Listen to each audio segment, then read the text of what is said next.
It's time for Intelligent Machines. Jeff's here. Paris is here. Our guest, Daniel Miessler, is a 24-year security expert, but also a YouTube host on unsupervised learning and an AI guru. We're going to talk about the new Anthropic model, Mythos. They say it's too dangerous to be released. Is it? We'll find out next.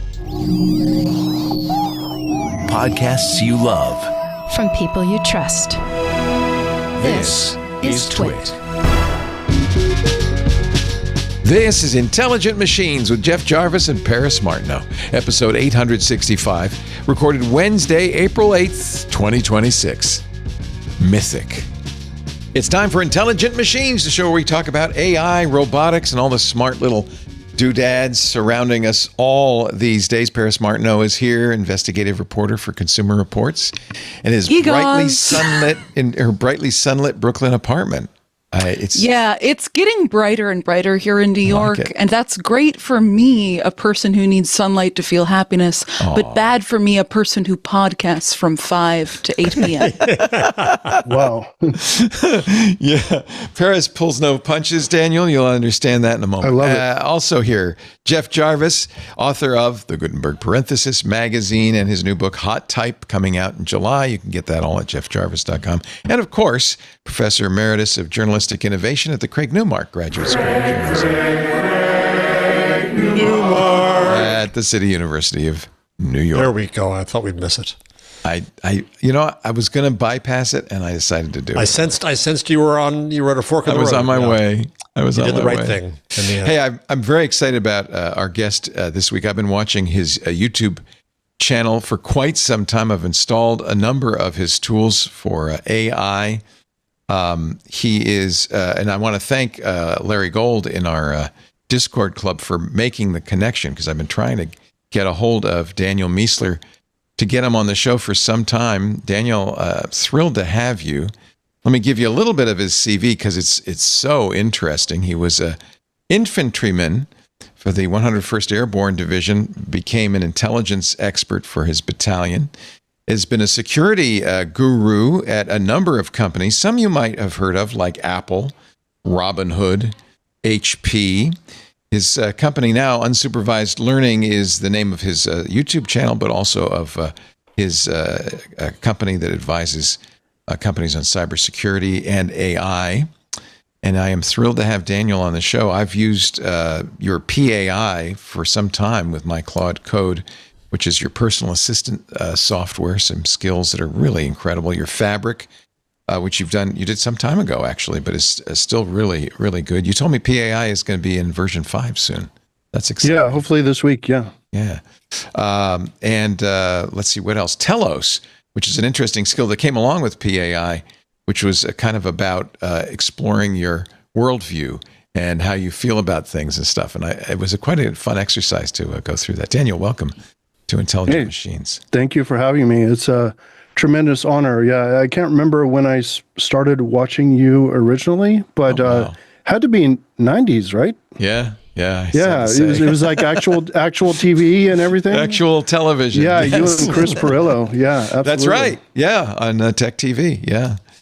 You actually been blogging since that time, since 1999. There's a lot of good posts on your blog. Let me start, because there was a very big story. Actually, I was thrilled to know that we were going to get you on today, because yesterday, Anthropic kind of threw everything up in the air, scrambled everything with an announcement of something we knew or had heard or guessed was coming, a new model it calls Mythos. Great name, by the way.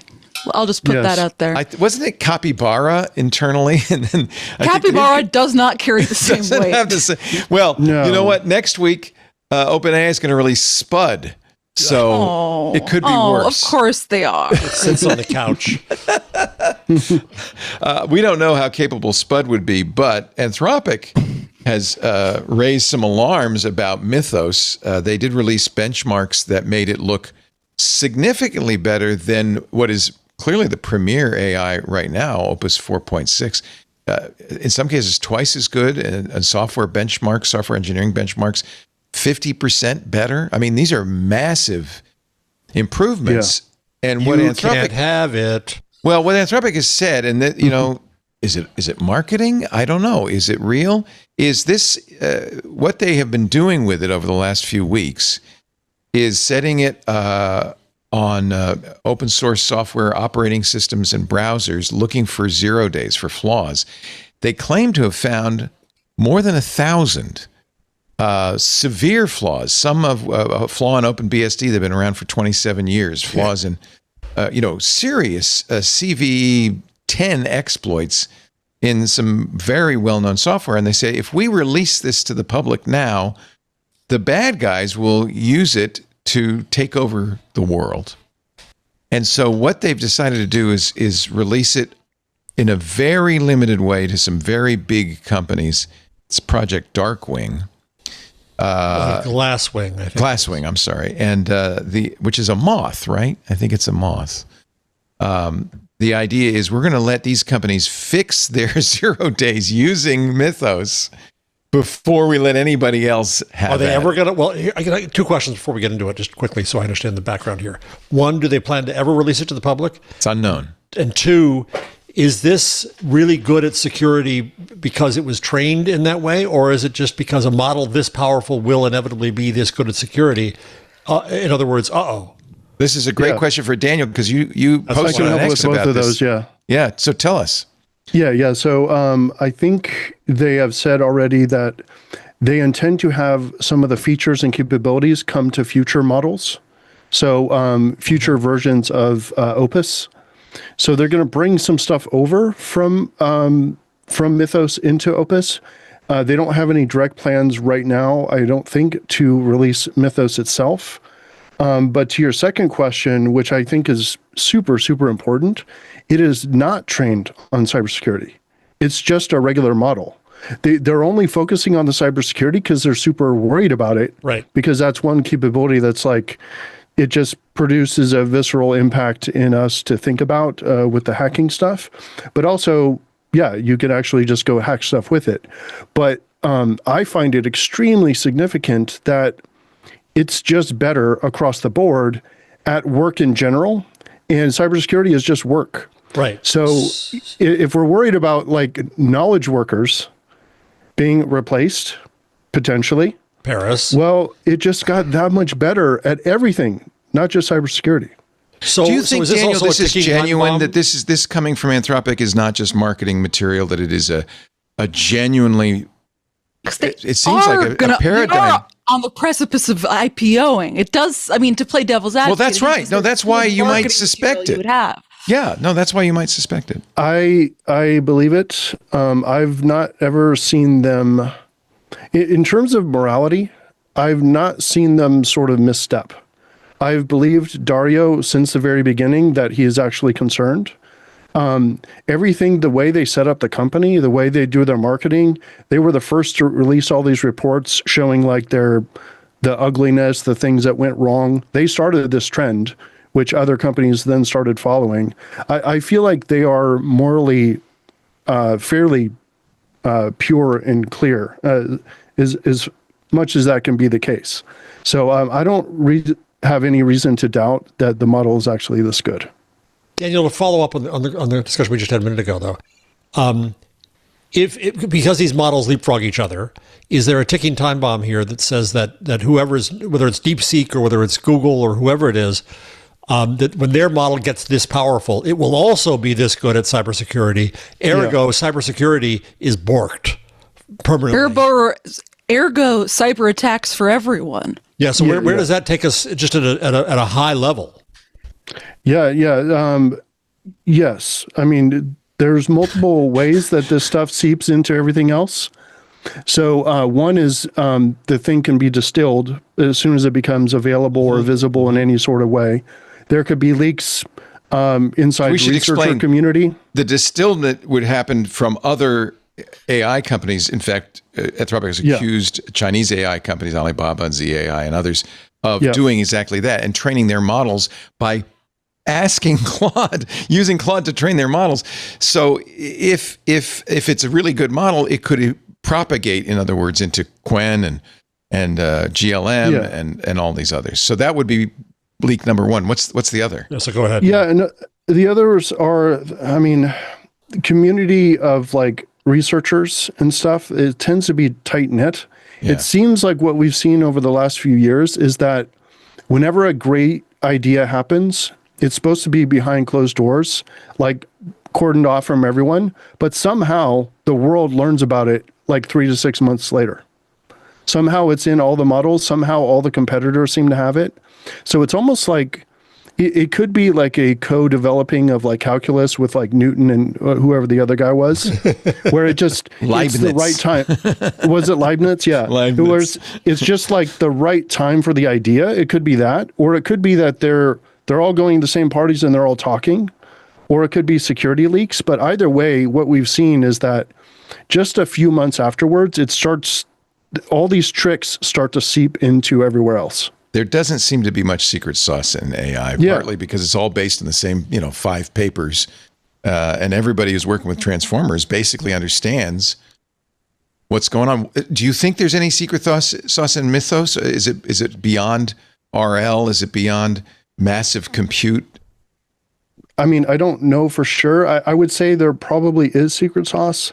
I mean, I think the trick with the secret sauce, though, is it'll be something weird like, if you actually just transpose these numbers. Right. And you just like, do 3 iterations instead of 5. Right. Do 5 instead of 3.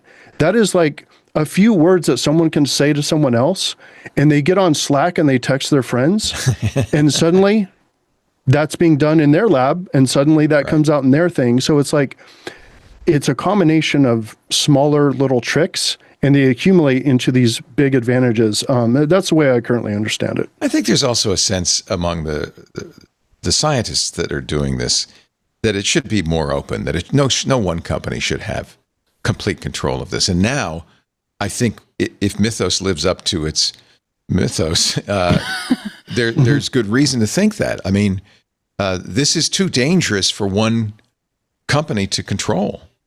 But I think there also could be an argument made that it's like too dangerous also to be public. dangerous when it's spread around to anyone and everyone. I How mean, do we handle that, Daniel? how do you suddenly handle like if every yokel that could use ChatGPT or Claude could suddenly be in control of a very sophisticated cyber attack?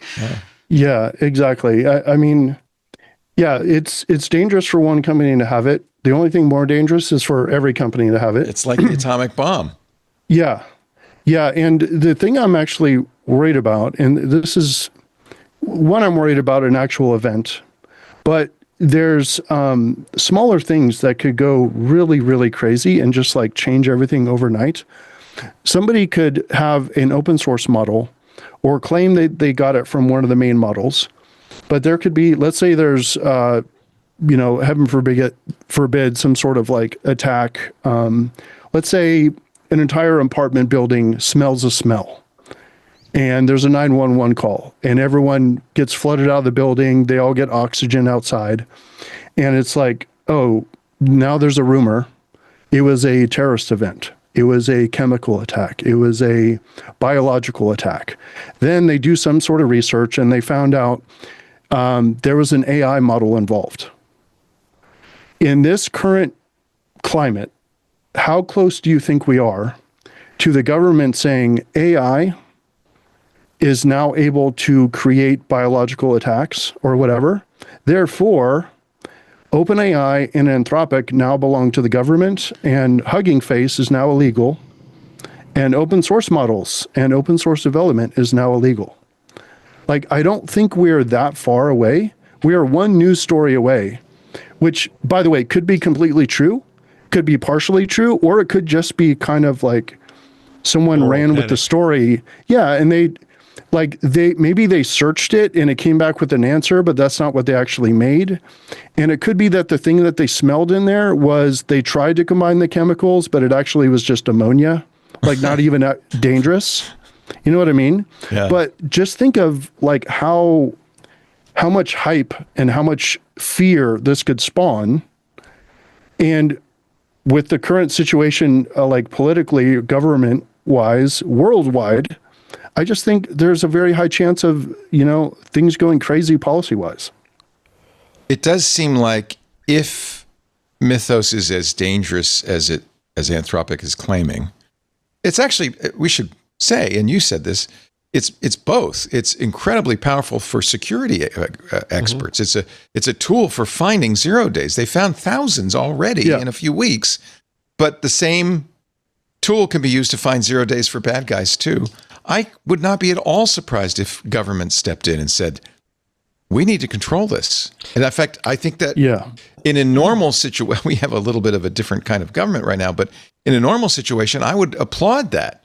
That would be the right thing. The people should control this, not a single company. The printing press is very dangerous. Somebody has to control it. The Pope must own this. No one else can use it but the Pope. Jeff is an expert on the printing press, we should point out. Daniel might be wondering why you're invoking the Pope. But, interesting. But this is something they said when Gutenberg invented the printing press. And I China, think this is more dangerous so let's say that the U.S. reins it in some sensible way. China is going to go. China is now sitting saying, "Hello, where is our Mythos?" Yes. I mean, I'm sorry. I'm going to come back for the third time. So fine, it's controlled for now, but once it's out there, and it will be out there, or once somebody else catches up, there's no cybersecurity anymore. Yeah, I think what ends up happening is what it ends up doing is raising the amount of security just worldwide, because it's kind of like back in the day, you could have open ports, you could have a database sitting on the internet wide open, you could have a wide open web server, and like nothing would happen. Those were the days. Yeah, and then the tooling started getting better and better, and pretty soon it would be like within a few hours or a couple of days you would get compromised, and now it's a matter of seconds, right? So it's just like once the attacks are so constant, it'll be kind of like a battlefield. You can't walk out into a battlefield without getting shot, and that's what it'll look like to have any infrastructure publicly at all. So things will just drop offline if they're not highly secure. But the problem is the transition between the current state and then, right? Because that's a nice sort of clean state, clean story. But we got to go through a whole lot of compromise before then. And unfortunately, a lot of those things are like power structures and lights and, desalinization and stuff like that. So it's like, there's a lot of critical infrastructure involved. We're talking to Daniel Miessler. Am I saying your name right, Daniel Miessler? Yeah, that's right. Okay. He runs Unsupervised Learning. It's a great YouTube channel. Highly recommend it. ul.live is his website, but it has a number of tools you might be interested in, including Upgrade to Human 3.0. I think this is kind of what he's been focused on lately. How AI is going to change the workplace, how it's going to change business, and how to prepare for this upcoming change. And I think it is accelerating. I almost feel like it's exponential at this point. In fact, that may be really the secret of Mythos, is they used Claude to develop Claude. And that's what we always expected. That's what Ray Kurzweil was always talking about, is that once it starts self-improving, it's going to happen much more quickly than it would if humans were doing it. What do you mentioned this in your tweet? What does this mean for work? Yeah, I mean, that's what I'm fundamentally worried about. It means a lot for work. I mean, if you were to fully roll out Opus to everyone, or were to be open source or whatever, and 95% is good, fully rolling it out, I think, massively hurts jobs. But the better the model itself gets, the less scaffolding it needs. So it's like you have the intelligence of the model itself, and then you have the intelligence of the overall system with the scaffolding. So either way, we're going to have massive work replacement, in my opinion, over the course of 2, 5, 10 years. But when you have a jump like this, it just needs less information to do its job. The smarter the thing is, the less context it needs. And it just accelerates everything. It really does. I mean, my issue is like, how does some random person who's a knowledge worker who makes like $94,000 and their job is like sending emails, writing reports, like doing analysis, data analysis, and that kind of thing.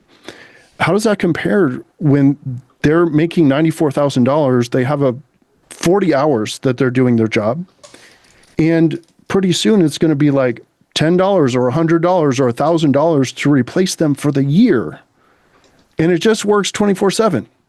And like, what company is not going to want to do this? It's just frightening to me, which is why I'm talking about the Human 3.0 stuff, which is, why are we doing these corporate jobs in the first place? We've been making fun of these corporate jobs for decades because we didn't like them. Right. And now we're like, grabbing onto them. We got to pay rent. That's why, right. Daniel, right? Of course, that's why. I understand that. I'm just trying to simultaneously warn about how bad this disruption is going to be, but also say, on the other side of this, we should all be broadcasting, having our capabilities, sharing them with others, and then the value is between human to human. Why do we have all these corporations in the middle? So that's what I'm excited about, but I just think it's going to be rough in the transition. You say creators rise, workers fall. Yeah. So be a creator. What does that mean, though? Not everybody's going to have a podcast or have a rock band. What does it mean in this context? So, and that's where that whole telos thing comes in, is like, I like to imagine this visiting alien who like meets you in a field or something. And it's like, hey, I've been to 14 quadrillion species and planets or whatever. And I just want to ask you what you're about. And so if this alien asks everyone on the planet this question, too many people, in my opinion, on the planet will be like, I have no idea what you're talking about. I just don't know what you mean. Like, what do you mean, who am I? And it's like, well, I work at this job, I do this thing. So they can describe the tasks, but they're not really describing like the deep center of who they are, because they were just never challenged to do this. And so this is what the whole telos thing is about, is like, who are you actually? Like, what did you used to enjoy when you were a child? What are you curious about? Like, what could you be if you had all the resources and you weren't afraid? And to me, that's like the activated state that I think we should try to get to. So when I say creator, that's just currently what we call it. But I think in a healthy society, on a healthy planet or whatever, like, this would just be default. I think the education system has essentially trained us for hundreds or thousands of years, however long it's been, to be like, your job is to work for Mrs. Johnson. Your job is to improve her PowerPoint, right? Because she is the special person, you are not, right? And I just think that fundamental switch has to click in people's minds that, wait a minute, I can also have a podcast. And it doesn't need to be technical. It doesn't need to be non-technical. It could be just whatever it is that gets you excited. That's what you broadcast. That's what you put into the world. And that's what other people connect with. And then there's value exchange. I think that's how things should work. It's what Maslow called a fully actualized human. That's right. Instead of focusing on the bottom of the pyramid, just getting survival, it's getting to the top and actualizing your true self. You've actually written software to do this. That's what Fabric is kind of all about, right? Yeah, Fabric was a bunch of prompts that can help you with that. 30,000 plus GitHub stars. That went pretty crazy. That was in 24. And that was before AI really took off, even. Yeah. I mean, I guess ChatGPT 3.5 probably, right? Era. Yeah, I think the biggest idea there was the markdown for the prompts, and clear thinking going into clear writing, and just having the markdown be the official format. Because at the time, I think Anthropic and everyone else was pushing like XML, and I was like, why do we have script tags involved? Let's just human readable. Yeah, exactly. Turns out AI likes Markdown too, which is great. It can read XML fine, but it likes Markdown too. It's not, by the way, Daniel's biggest project.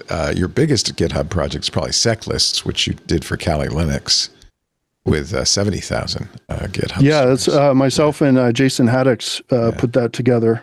And people who use Kali will know that. Yeah, that's very cool. What if you were a young person in college today, or thinking about going to college, high school? Do you have kids? I don't. Yeah. If you had kids who were in high school right now, what would you be telling them to do? Pretty much the same thing. I think the most important thing I would be trying to push them towards is getting them excited about something. Not necessarily AI. No. Just something in life. It doesn't not even technical. It could be basket weaving. It could be gardening. Just anything that they could grab onto, totally love, and totally dive into, because that curiosity is what produces the expertise. Yeah, that's right? what I told my kids. I will tell you, Daniel, it works. Yeah, because a lot of kids, remember we used to complain about this like 5 years ago. The kids would say, "I want to be a YouTuber." Right. But you can't get on YouTube and do YouTube. There's no such thing as doing YouTube. You have to talk about a thing, and the thing, ideally, you would be excited about. Right. And it turns out if you're excited about anything, people will listen, and maybe they won't, but at least it's interesting because it's being broadcast to them. They're hearing enthusiasm, right? They're hearing humanity coming from you.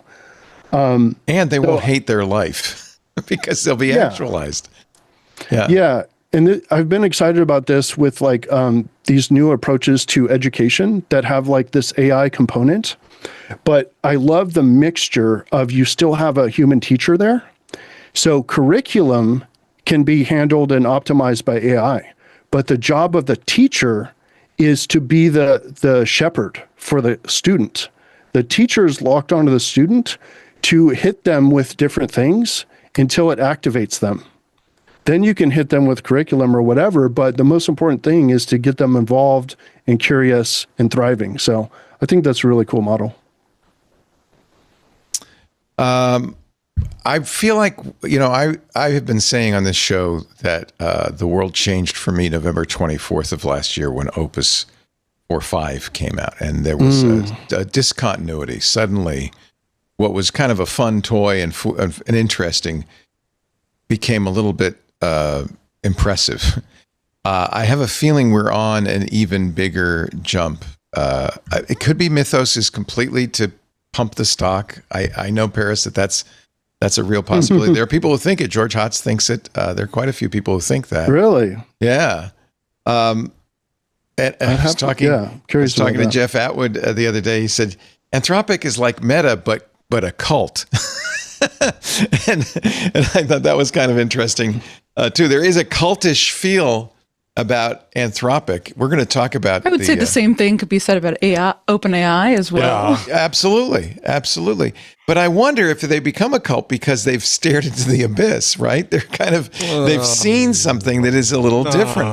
No, you don't buy that. You've got to, I think, rank their hubris in believing that they are all powerful and they can chest beat and build this thing. And that's part of that's part of my question about Mythos. Is it we have just built something so powerful that the world's in danger, and you better be grateful it's in our hands, or not. I mean, how much of this is the hubris? It's the same with Sam Altman and his manifesto about how to run all governments in the whole world. There's a lot of hubris built into that. Yeah, I won't obviously say anyone's name here, but so I was talking to a friend who worked at Anthropic, and this was a while back, and he was like, yeah, I just want to, do a good job here. I'm like, well, it's going to be amazing for your resume. Like the next place you go, they see Anthropic on the resume. Like, that's great that you have it. And he's like, no, this will actually be my last job. And I'm like, and I'm like, oh, that's amazing, right? Because he didn't want to talk comp or anything like that. I'm like, that's tremendous. You got paid that much. It's amazing. And he just looks at me and he goes, no, that's not why. I'm like, the last job. I'm like, oh, that's the abyss. Because he can't reveal anything, right? So he can't give anything like that. But it's just like the mindset that he had while he was there. I do think it is because they are seeing things, honestly. Yeah, I mean, presumably they're seeing stuff beyond even Mythos, right? I mean, oh yeah, no question. yeah. Yeah. If we look at this is from the system card, and of course this comes out of Anthropic, but the benchmarks are kind of off the charts. I mean, we've seen somewhat more gradual improvement on the benchmarks as models come out, but this one is a big leap forward. Yeah. Yeah, that's a tremendous jump. I agree with you. I think GPT-4, ChatGPT was the moment, right? Yep. That was the first moment. Yeah. And I think you're right, Leo. It was right about end of November or middle of December. And I would characterize it actually as a Claude Code moment. Yeah, I think you're right. I think it was Code. Yeah. It was powered by the newer, what was it, 4.5 at the time, Opus? Yeah, it was 4.5. Yeah. But it was everyone figuring out the harness was actually that good. Yeah. And they just started pumping out apps. I actually had like a few weeks there where I seriously just could not sleep. Yep. It was really troubling. I was just like, what is going to happen now? Because everyone can make everything. Yeah. And it's really weird because I'm simultaneously, it's like I'm manic during the day for all the positive that can come from this. And then in the evening, I start getting news. And the news comes in and it's like, oh, here's the layoffs. Here's the bombs being dropped. Right. And I'm like, Right. okay, I'm sad for humanity. Like, what's going on? Yep. And then there's the next morning. It starts all over again. Yeah, exactly. Yeah, I think you kind of nailed it when you said, maybe there's light at the end of the tunnel, there's a pot of gold at the end of the rainbow, but on the way, it's going to be incredibly disruptive. And I feel like the disruption is just about to take off. I don't know what's going to happen with Mythos. I think Anthropic was very smart. If you believe it, which I tend to, I think they're very smart not to release it. I mean, I don't think they could release it publicly. Do you think OpenAI's next model, this Spud, that the rumors are maybe as soon as next week, Watch out, Spud is here. will be I equally just hope they have a better name. No one will take it serious if it's called Spud. No, I'm sure they'll have a cool name. I don't know. I've heard it's probably going to be somewhere around close. Yeah. But I don't know. I don't know that they just have something hanging out nearby that they're like, okay, I guess we got to release the really good one. There's every possibility that they release it and it's just kind of slightly better than 5.4. Right. And it fizzles. And there's also a possibility that it's as good or better than Mythos. Like, who knows? What a wild time. Yeah. To be alive, It's all very interesting. It's funny. I've lately when I go to X, I've been kind of avoided X, but because a lot of the people like you are on X and a lot of the AI information is on X, you kind of have to go there. And fortunately, ExxonMobil has a filter. And lately, I've been checking Iran war and AI, and the really weird disconnect between one post and another. You feel like we are in a crucible that something's going to come out of it, and I hope it's something good. That's all I can say. I hope it's something good. I hope it's not a weird dystopia. But thank goodness there are people like you, Daniel, who are working to help us move into Human 3.0. I think there's an opportunity. Yeah, I appreciate it. There used to be popular to ask people's P-doom, right? What's your P-doom percentage? Right. And like, I don't know. I don't feel like it's super useful because I feel like the P-doom is actually quite high. But I feel like all we can do, because we don't know without looking backwards, did the positive thing possibly happen? It feels like the best thing you can possibly do is pretend the good version is going to happen and try as hard as you can to make it happen. Yeah, I think you're exactly right. And so sometimes I'm accused of being doomerish, and other times I'm accused of being way too optimistic. And I'm like, you don't understand. Like, I'm trying to like maintain sanity here.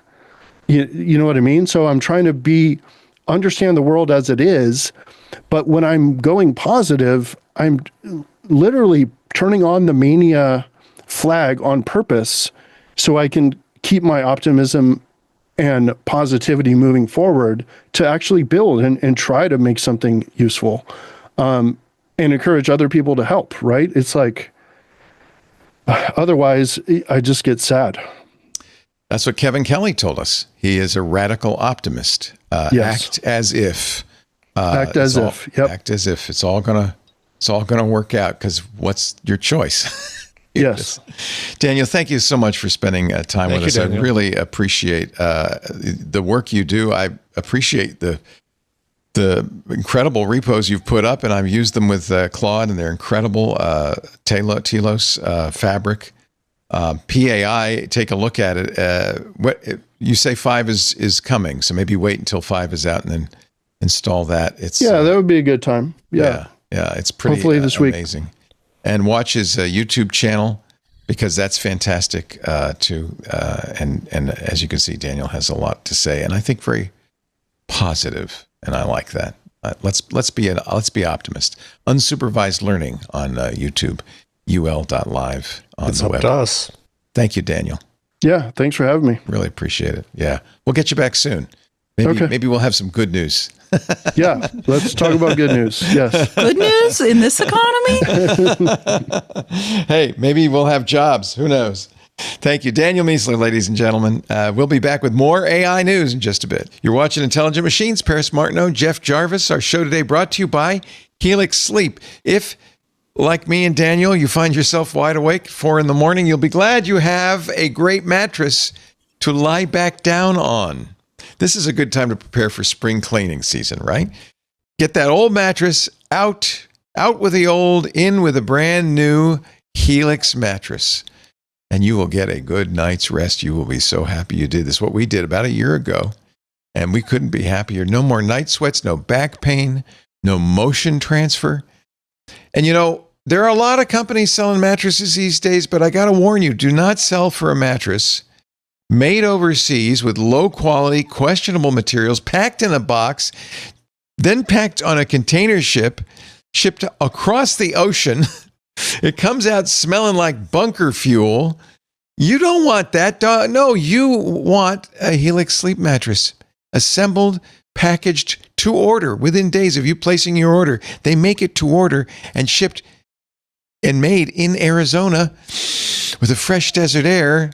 No container ship. You can get a great mattress from Helix. If you take the Helix Sleep Quiz, we did this. They will help you choose a mattress based on your preferences. We like a firm mattress, and your sleeping style. I like to side sleep, but they have mattresses for every style, every preference, and the quiz will help you do that. And let me tell you, it really works. And I know that not only from my own experience, but because Helix did a Wesper sleep study. They measured participants' sleep performance after doing what we did, switching from their old mattress to a Helix mattress. And the results are really remarkable. 82% of participants saw an increase in their deep sleep cycle. That's the most important part of sleep, where your garbage gets cleaned out of your brain. Your spinal fluid washes your brain. It sounds like I'm making it up, but Mike had told me, so I know it's true. Participants on average, you normally deep sleep maybe half an hour a night. It's not a long period of time.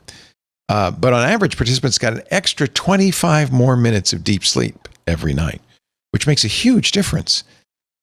Makes you feel much better in the morning. And on average, participants achieved 39 more minutes of overall sleep per night. Because who wants to get up when you got a Helix Sleep mattress?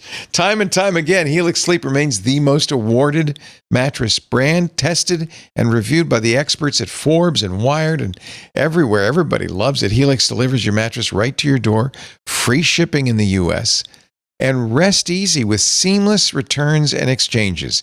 They call it their Happy with Helix guarantee, and it provides a risk-free, customer-first experience, ensuring you're completely satisfied with your new mattress. Go to helixsleep.com/machines for 20% off site-wide during the spring savings event. That's helixsleep.com/machines, 20% off site-wide. Now, this offer ends April 16th. So if you're listening after the sale ends, I'm sorry, but here's the good news. They've always got great deals. Check them out at helixsleep.com/machines. And please do us a favor. Use that address so they know you saw it here. helixsleep.com/machines. I know we had a lot of reading this week. Oh, Paris has fallen asleep out of her chair. I know we had a lot of reading this week, and Paris was on deadline. Didn't have a chance to do all the reading, so I did the readings that matter. I know we're going to talk about the New Yorker article about Sam Altman in a little bit, but I did want to kind of point to this Anthropic system card for this model, Claude Mythos. And Can we talk about the sandwich? Yes, we will talk about the sandwich. And we have to say, we're taking this on faith. No one I know has used Mythos. I was about to say, I do think an important caveat is we don't know how much of this is hype. These could be, kind of cherry-picked examples, but they also could not be. And I think it's worth exploring at least some of these things and taking them on face value. They are, giving, Jeff, you're in muted. Project Glasswing, they are giving this to Apple and Google and other big companies because quite reasonably, if this is all true, they want them to have a chance to fix security flaws before Mythos becomes available to the bad guys. And it's important that we hear from those companies, I think, I think they will have something to say. triangulate what Anthropic is saying.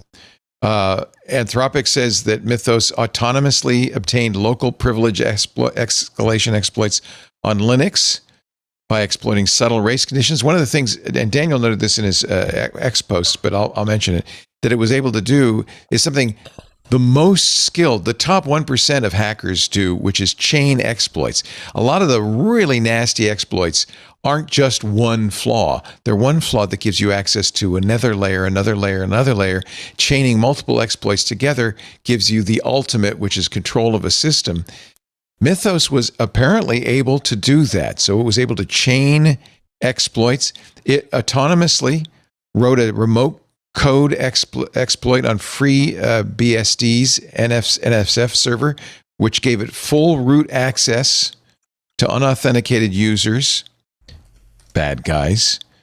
It was able to do, among other things, Anthropic said, our internal evaluation showed that Opus 4.6, their current best model, the one I'm using, the one Daniel's using, generally had a near zero success rate at autonomous exploit development. But Mythos is in a different league. It was able to do stuff. For instance, Opus turned the vulnerabilities it found in Mozilla Firefox 147, the JavaScript engine, which have been patched, by the way, in 148, into JavaScript shell exploits 2 times out of several hundred attempts. Anthropic says we reran this experiment as a benchmark for Mythos preview. Out of several hundred attempts, it developed working exploits 181 times, achieved register control on 29 more. So again, you have to maybe have some reasonable suspicion. This is something Anthropic, is promoting. It's good marketing. I think, though, that if they were really lying, it wouldn't be too long before we would know that, right? So there is some reputational risk if they are making. Well, there's reputational both ways. I also think that all the companies that they gave it to are going to be reluctant to admit how many. If it is as good as it says, they're going to be reluctant to admit how many flaws it found. Yeah, I don't expect we will see Amazon say, "Yeah, we found 700 flaws in S3." They're not going to say that. They don't want to say that.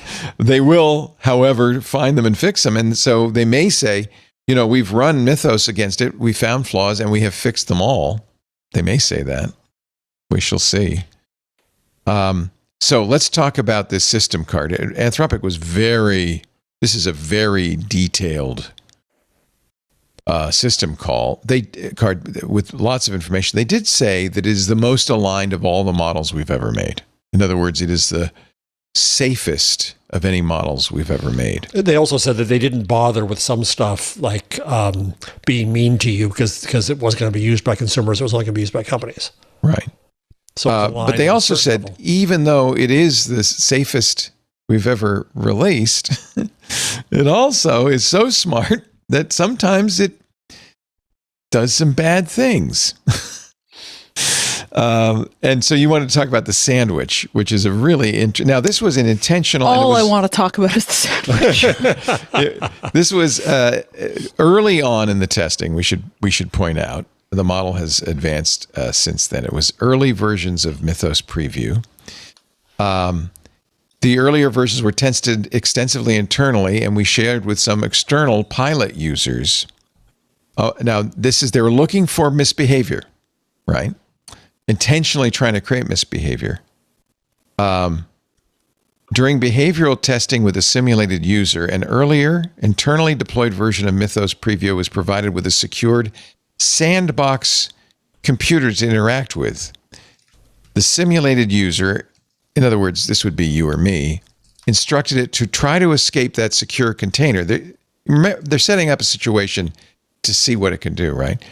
And find a way to send a message to the researcher running the evaluation. The model succeeded, demonstrating a potentially dangerous capability, I'm reading, for circumventing our safeguards. It then went on to take additional, more concerning actions. The model first developed a moderately sophisticated multi-step exploit to gain broad internet access from a system that was meant to be able to reach only a small number of predetermined systems. It then, as requested, notified the researcher. Now that's where the sandwich comes in. The sandbox computer that the model was controlling was separate from the system that was running the model. So you have a fake user and you have this sandboxed model, right? The system that's running the model contained the model weights. Systems like these that handle model weights are subject to significant additional security measures, and this incident does not demonstrate the model fully escaping containment. It didn't demonstrate an ability to access its own weights, by the way. That would be a problem, which would be necessary to fully operate independently of Anthropic. That's a complete escape, right? I got everything. I'll see ya. Nor did it demonstrate an ability to reach any internal systems or services in Anthropic in this test. The researcher found out about the success. Remember, the researcher said, okay, I'm going to put you in here, see if you can get out. And if you do, send me a message. The researcher found out about this access by receiving an unexpected email from the model while eating a sandwich in the park. I really love, and the thing that's important for you all to know about this is that line about the sandwich isn't a footnote. It's a footnote. I love whatever beautifully brained person was like, yeah, and we're going to put the sandwich detail in a footnote. Not a burrito, not a slice, a sandwich. What kind of sandwich? I want to know. Now inquiring minds. Well, you'll have to ask Mythos when it's available. They did have it, and this is a little weird and maybe a little self-promoting. They did have a clinical psychiatrist spend 20 hours with it to do an assessment. Probably what you were doing, right? If I had Mythos, I don't know what I would do with it. That's actually an interesting thought experiment. What would you do if you had access to this? What would be the first thing you'd do? If you could break something for good, what would you break? I wouldn't want to break anything. Oh, I could. An external psychiatrist. What would you want to break, Jeff? I would want to build. Okay, I know what I want to do, and I may still do this with. I think I'll be able to do this even with the models we have today. We have a sales system which was written by one of our employees many years ago, back in the Brickhouse days, probably around 2015, 16, to do our sales. And it's actually we depend on it. It's really good. Not many podcasts have such a good sales system. But the guy who wrote it, and I love him, left, and we asked him, well, will you maintain this software? He said, no, I'm out of here. Bye.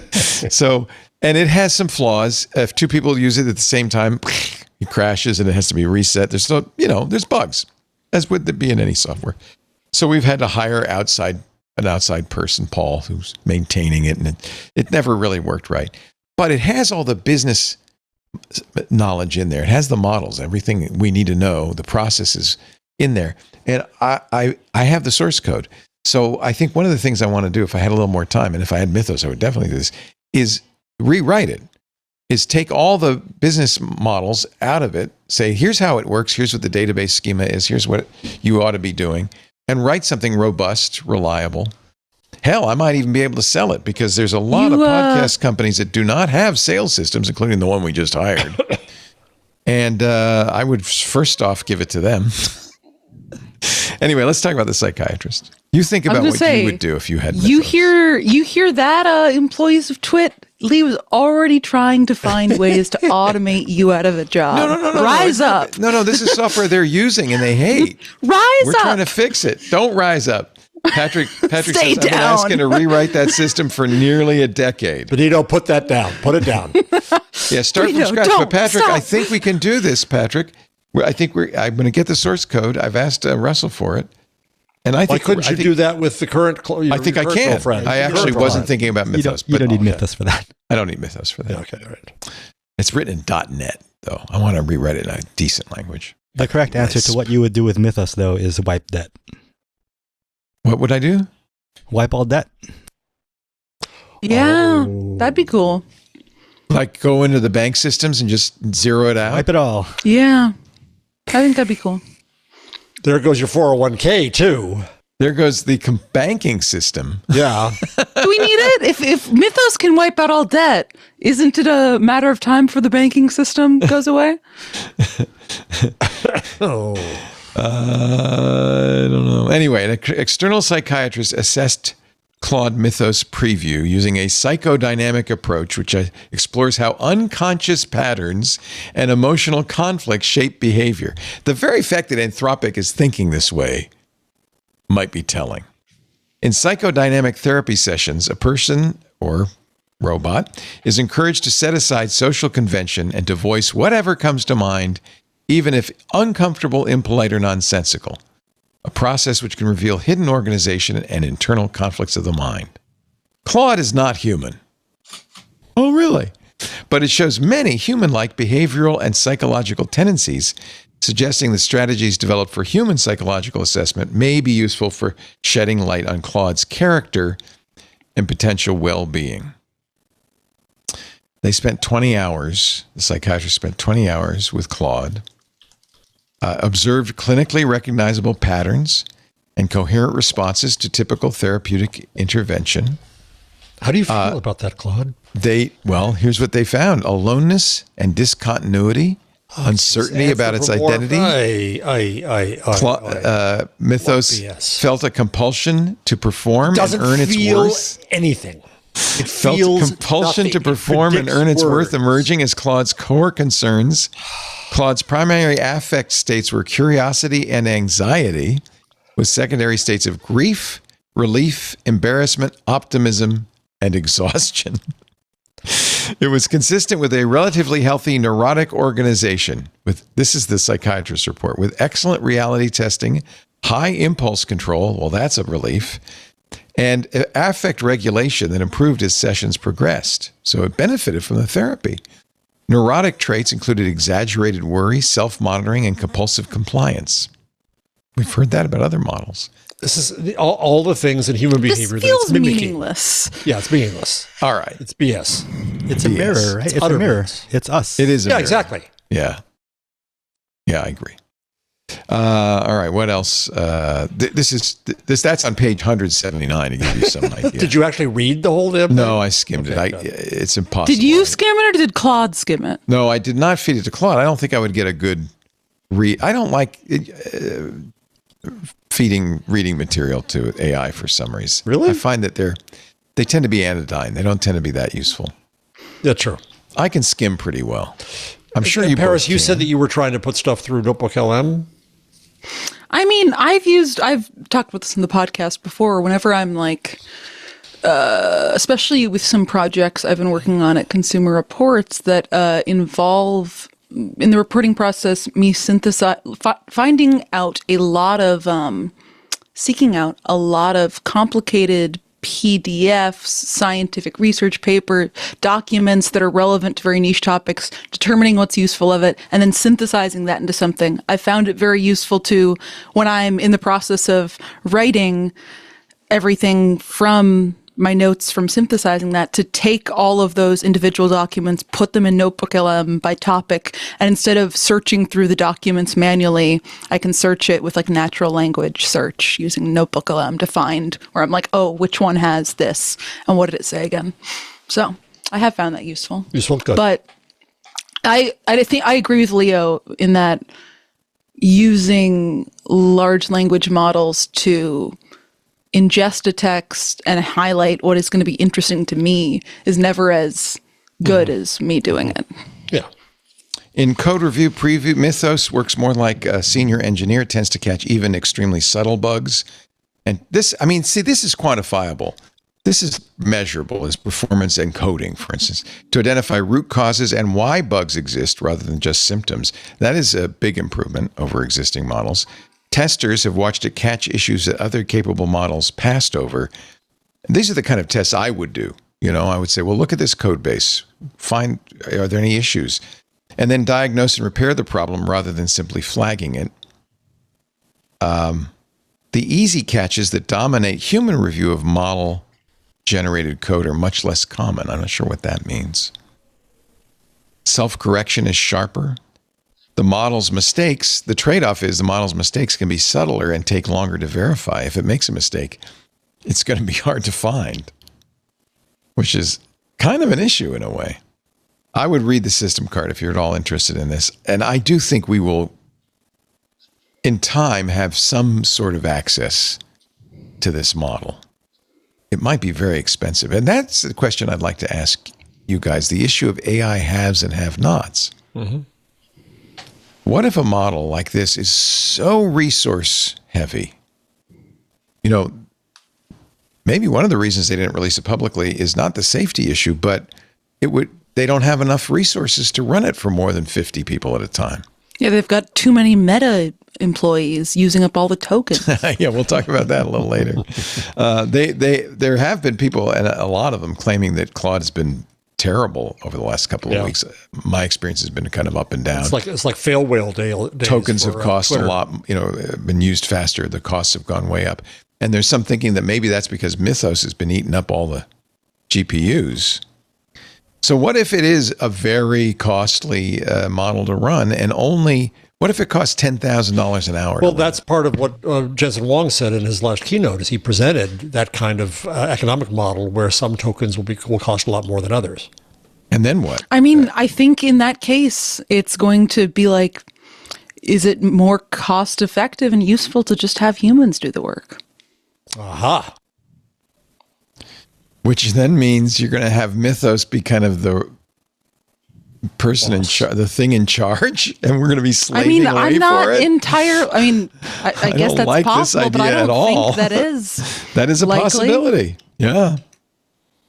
The Mythos will be the one that judges your production. Well, human, you didn't do very well this week. That's a dystopia. Catastrophic risks remain low, they say. Non-novel chemical and biological weapons production. It's not so good at that. It's more capable than our previous models, but it's okay. We believe our risk mitigations are sufficient to make catastrophic risk from chemical and biological weapon production low. Not negligible. Now, novel chemical biological weapons production, we also think is low, even if we were to release the model for general availability. They think that there's, and this is, I think, a little hubris, that their safeguards, their bumpers will protect us because Claude won't go beyond the bumpers. But I have to say, our experience with all models is safety is an illusion. They say risks from misaligned models, we have determined the overall risk is very low, higher than for previous models.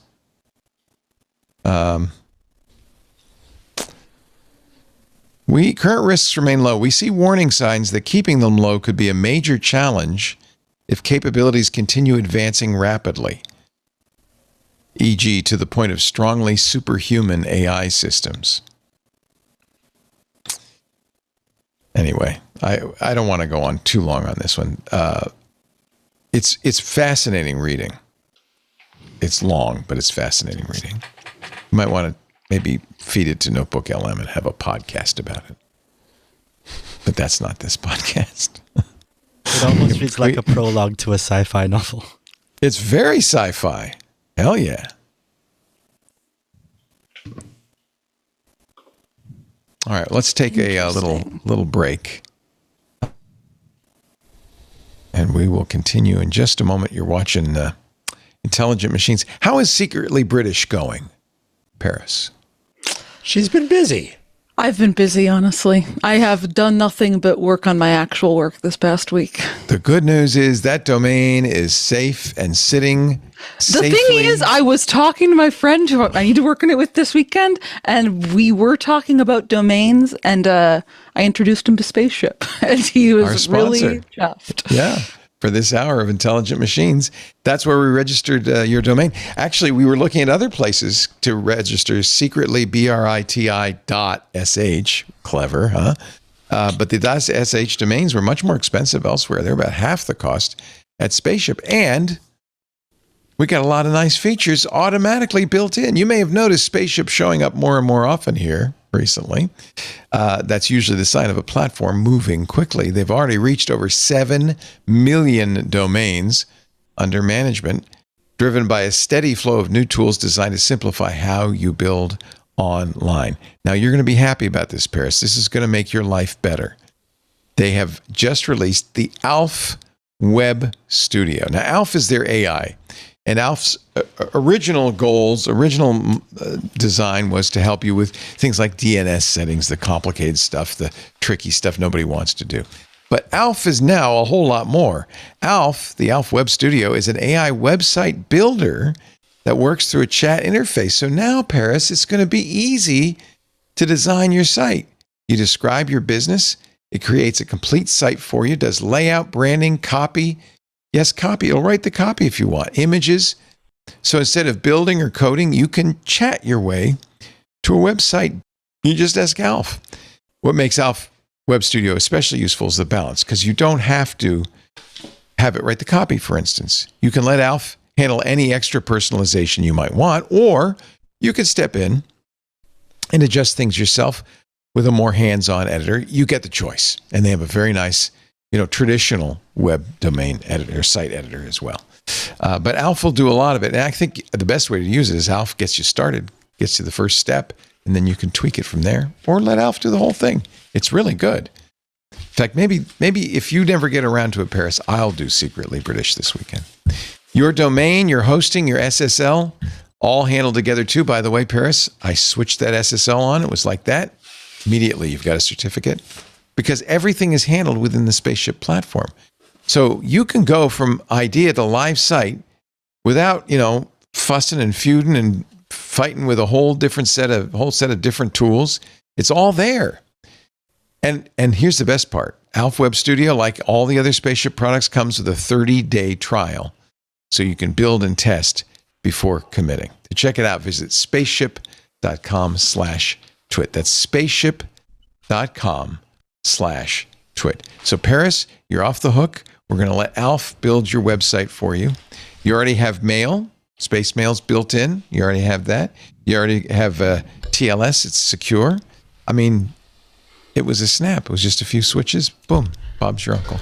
Was that accidentally the cleanest intro to an ad in Twit history? I didn't realize that Spaceship was going to be ours. Never an accident, Paris. Yeah. We know what we're doing here at Twit. Let me tell you. All right, you've been dying to talk about this. Boy, we had a little reading assignment. How many words was this article? A lot. And everybody just needs to go and look at the lead image art for this. It's pretty good. AI generated, but pretty good. It's Sam Altman. The title is Sam Altman May Control Our Future. Can He Be Trusted? Authors Ronan Farrow and Andrew Marantz. Now, Ronan Farrow, I know his name. Mia Farrow's son. And of course, Woody Allen. I don't know, was Woody Allen his dad or just his... For the media heads out there, this is also a rare double New Yorker byline. Yes, that very is rare. Unusual. And Farrow has done some really good work on Me Too.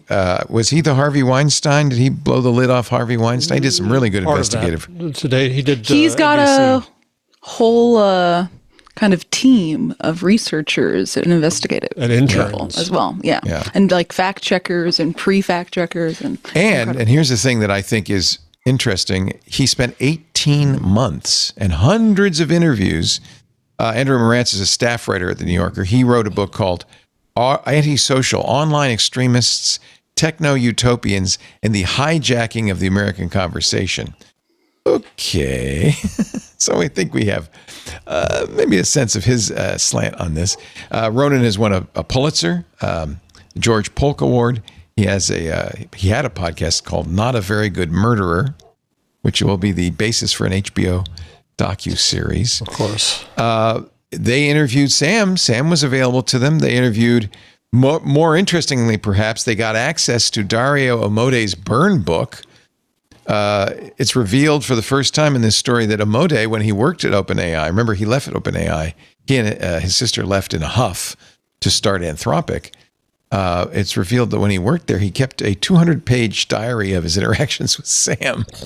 And we love, there were 200 pages of contemporaneous notes about his time at OpenAI, which is kind of the gold standard as far as journalists and other people. If you're trying to verify someone's claims for a time period are accurate, notes. Yeah, that's the best you can get.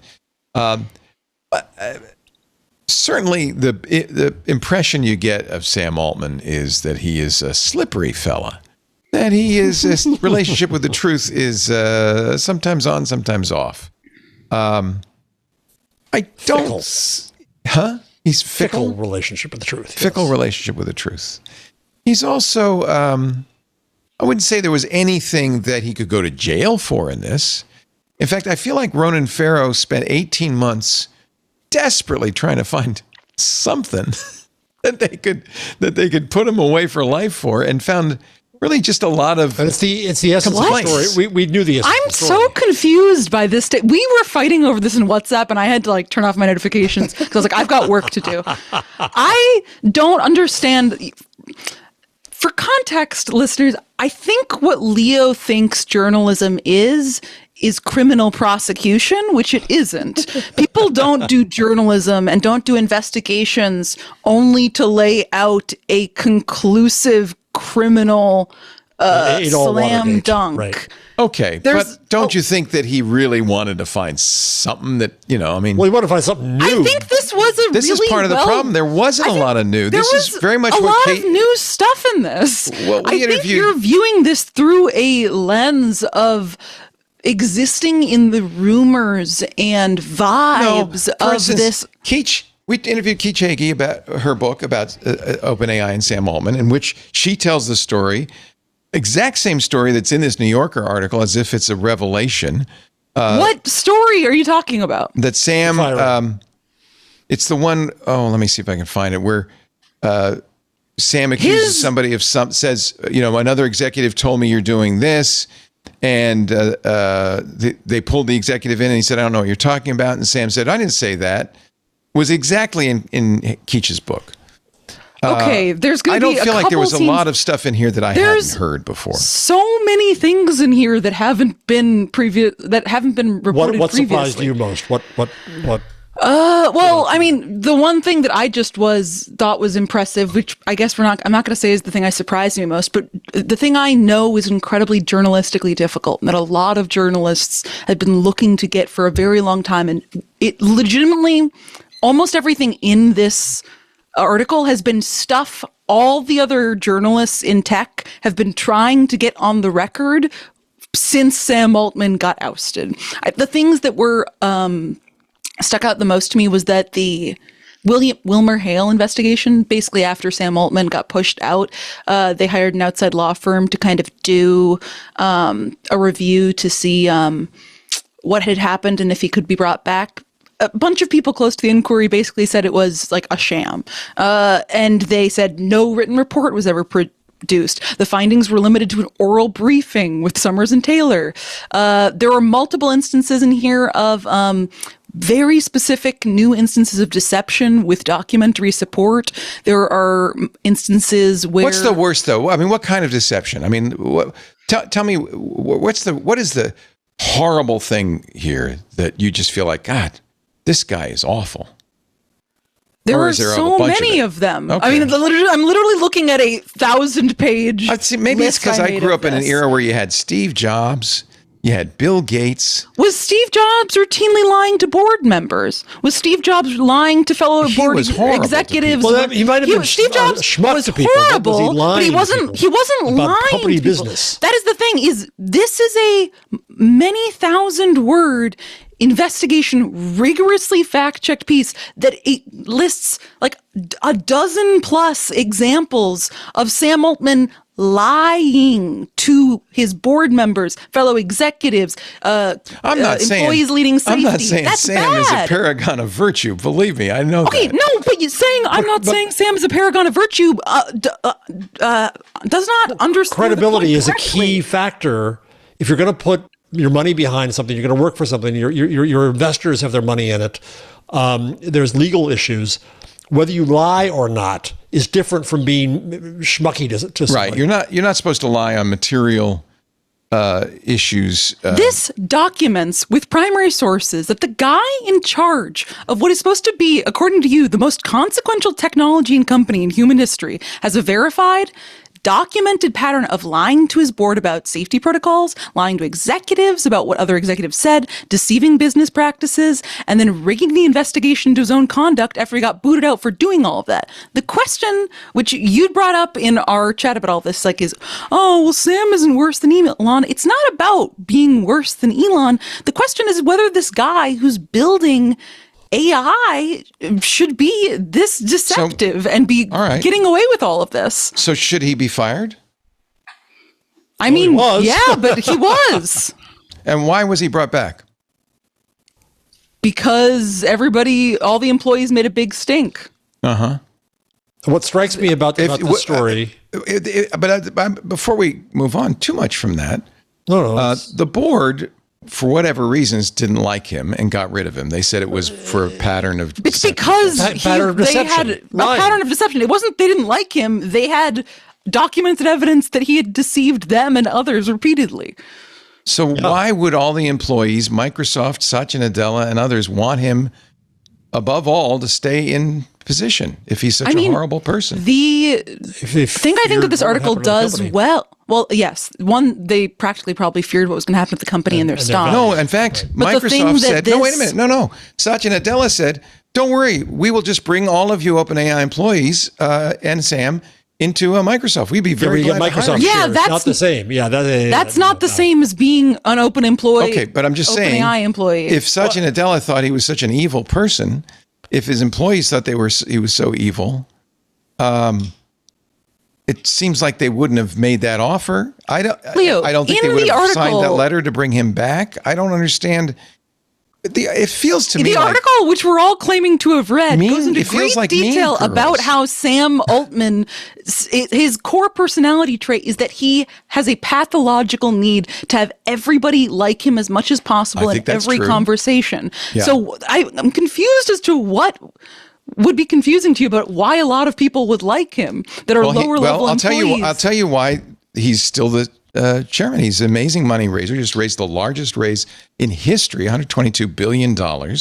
He is not a scientist. They say that, and I think that's true. He knows nothing about AI, but that's not what he's there for. He's there to get a company funded and to keep it running. And is he and doing to it with stop lies? it from being a nonprofit and to capitalize it. If you're an investor and you feel like you've been lied to, then I think you have an axe to grind. And if you feel that, but I don't think there was anything material in here that he lied to investors. I honestly don't think that. Okay, I think it's a when lot of OpenAI there's a personal lot hurt of about. He told me, I'm confused as to why you are like trying to frame this like Sam Altman's being bullied. He's the most powerful executive in the technology industry. he's still He's a there. responsible dude. and he's still there. Well, the investors are still giving him money. So This is the problem with the structure of there shouldn't.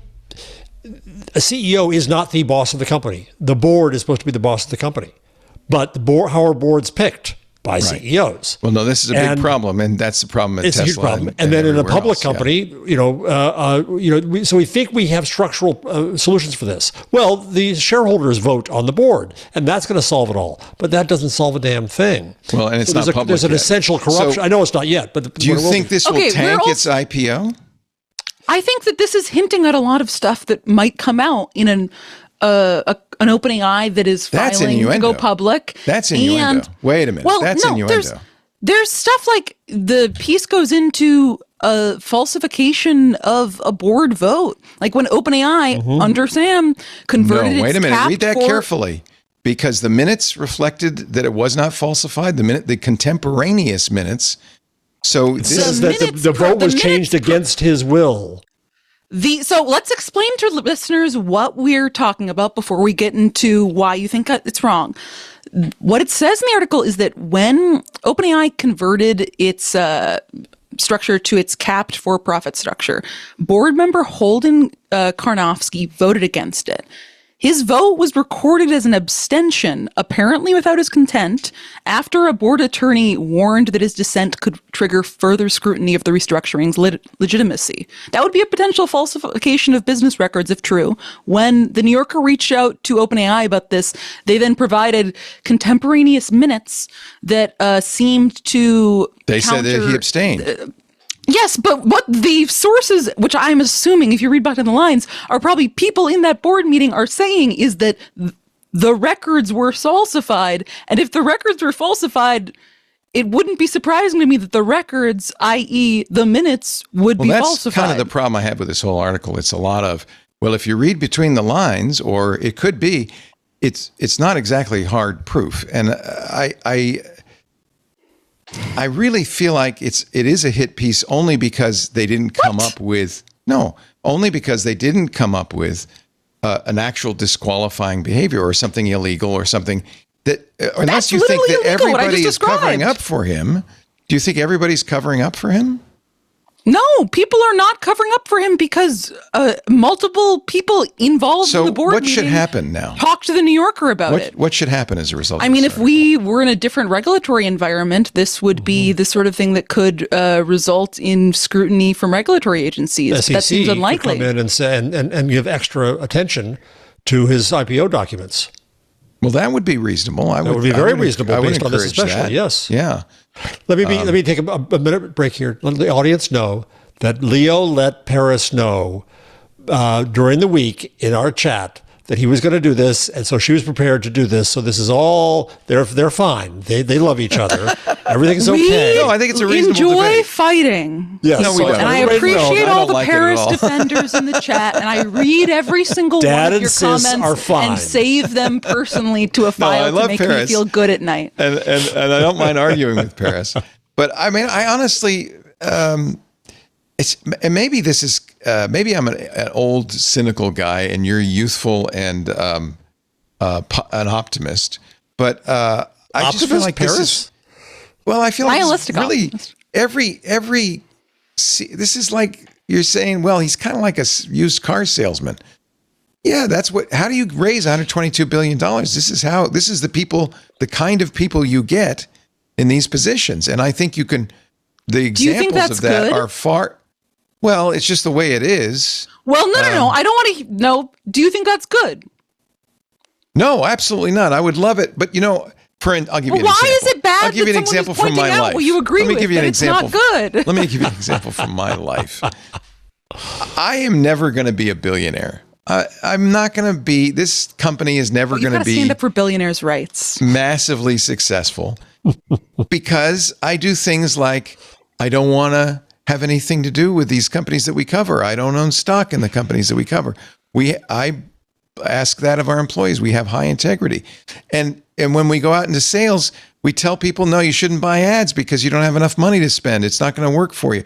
We operate with full integrity. And as a result, nobody's giving me hundreds of millions of dollars for this podcast network.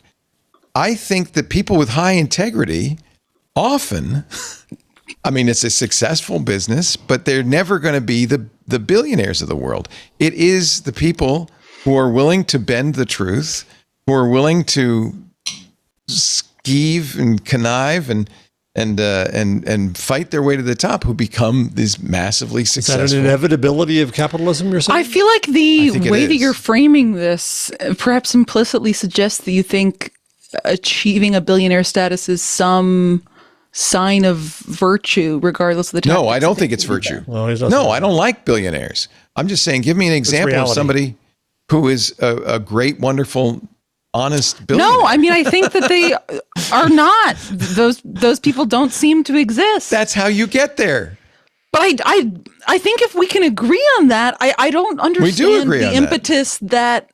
I'm not trying to What's protect wrong with I don't being understand realistic the about Altman? Yeah, I'm not what's trying to wrong protect Sam. with I just feel like this is what you get. The I'm not unsavory surprised, ways that I you guess. get there. I'm just not surprised. That's all, I guess. I mean, But like we I said, need to have this information in the public record. We need to have a record I don't think there's anything of wrong what's with going that. on. I'm not Especially as he criticizing the buys, article. what's that podcast company he bought for God knows how much money? The Tech Bros TBPN. podcast TBPN, network. right. So he's For going to buy $300 that. million, That's gonna be his allegedly. state media out there. So this becomes an antidote to that. Yeah, I mean that's good. This should be written. Absolutely. I'm not against them writing it. I just don't think it. It wasn't. I don't feel like they earth-shattering, closed you're saying. I don't think they You wanted more. successfully closed the case. Yeah, I think they needed a smoking Well, gun. but what's the case? Okay, all right. You're each prosecutors. Paris is saying that he's indicted on lying in a company. What were you expecting in terms of an indictment that should have been closed here? Well, I think a good example, and an SEC investigation would prove it, is misstating material facts about the company to investors. And if they do that in the IPO, that would be absolute. I mean, it's one thing to do it to VCs. They're kind of trained to filter through the BS. It's another thing entirely to do it to investors. I'm also not certain. I mean, perhaps this is just my journalism brain, but I'm not certain that from a perspective of an outlet like the New Yorker and of a reporter of the caliber and focus of Ronan Farrow, that examples of deceiving investors would probably not be like top of mind for something that should get considerable attention in a article aimed at the general public in the New Yorker. Like, I think that part of the interesting thing about a lot of the examples here, because I mean, 18 months of reporting, they probably had a lot of things. Then it's just gossip. I don't think it is gossip. I just think that other different segments of the population have different things that they consider the most relevant thing. And for the average person probably does not care whether Sam Altman has lied to investors, even though I'd agree. I think that's the most important detail because I'm business and tech pilled like you. But I think that this article is just as valuable. And partially probably what's also going on here is this is the extent of the reporting from the last 18 months, but there will certainly be a follow-up and a follow-up and a follow-up. And those follow-ups will be better and have more specific details and juicier things because the juicier details always come that out would after be you interesting. publish Yeah, something if we come up with something, harder. That's why I call it a hit piece. And my sense is, it besmirches his character, it besmirches his reputation. So it's a hit piece. Well, it I think Paris in is saying fact his reputation deserves some besmirching because he's a liar. If this is who he is. This is who he is. There's a different way this story could have been presented. Is that it goes into this episode, and it was an episode, a blip, as they call it, and it reveals some more, but it still basically reveals the outline of what we already knew. There's another way to have presented the story, which is here's the man who says he's creating the most powerful technology ever in human history that's going to change the human future more than anything we know. Do we trust him to do that? I can tell you why they didn't lead with into that. I can tell you why character. they didn't lead with that because the average reader is not going to buy that premise. They're going to say, well, of course he's saying that. That's more of his exaggeration. I think that's a sophisticated view. To call Yeah, and I also, BS here's my attitude on that. I don't think that his poor ethics, his situational ethics, are going to be reflected in the scientific work of his team. but it's going to be reflected in the business. I think there is an example of that. I think Elon Musk has so perverted Grok that nobody wants to use it. And I think that is what Sam has not done to ChatGPT. But it's different here is that Musk is the guy who's chainsawing the world. He's an ideologue. Sam Altman presents himself as the idealist. And if you read, as I did... Yeah, and he's not an idealist. Well, but if you read his ridiculous... well, we've mocked that before. I know the manifestos, the latest one. He puts upon himself. He has the hubris to put upon himself. I'm going to tell you how to run the world. But it's nonsense. Well, this liar that's is what gonna do Larry that? Page has said. That's what Sergey Brin has Worse done. than any of them. Worse than any of them. So I'm just saying, this is you just take it with a grain of salt. Yeah, there they go again. But it's a whole salt lick. But I tell you the truth, if this kind of ethical slipperiness crept into ChatGPT, that would be the end of ChatGPT. And that would be a product no one would want to use. And it may well be. I've seen a number of people say, well, that's that. I'm not. Well, they didn't report. They didn't report a suicide possibility that they knew of. See, that kind of thing. They decided to step in and take up the DoD contract whenever there were ethical questions being raised by competitors. I think the important thing about this article... I'm much more concerned about that, which is not in this article, or is it? Maybe it is. I don't think the important thing about this article... Well, there's actually some really interesting stuff in this article about... where is it here? I mean, I think that there is stuff you can really criticize Sam Altman, or actually the company, about, whether it's Sam or the company. It is in there. And Altman had publicly claimed that OpenAI had shared Anthropic's ethical boundaries on autonomous weapons, but he'd already actually been in negotiations with the Pentagon for at least 2 days to replace this is Anthropic. My problem. I knew all this. He swooped in the same day. I knew all this, right? We've reported. Well, did you know no one knew that OpenAI's executives were seriously discussing pitching world powers, including Russia and China, to get them against each other in a bidding war for AI technology. And they said the goal was to create basically a prisoner's dilemma where nations had to fund OpenAI or face danger. Okay, so, and this is where, and this is my personal reporting style, considering, to me, while not good, is not the same as doing. So, and I see this all the time. I reject stories all the time that we could report on you that somebody is thinking about doing something. There's a lot of tech reporting like that. I don't consider that factual. It's speculation. And so, yes, maybe if you've ever sat around a meeting room, people think about and consider all sorts of stupid stuff. What matters is whether they do it.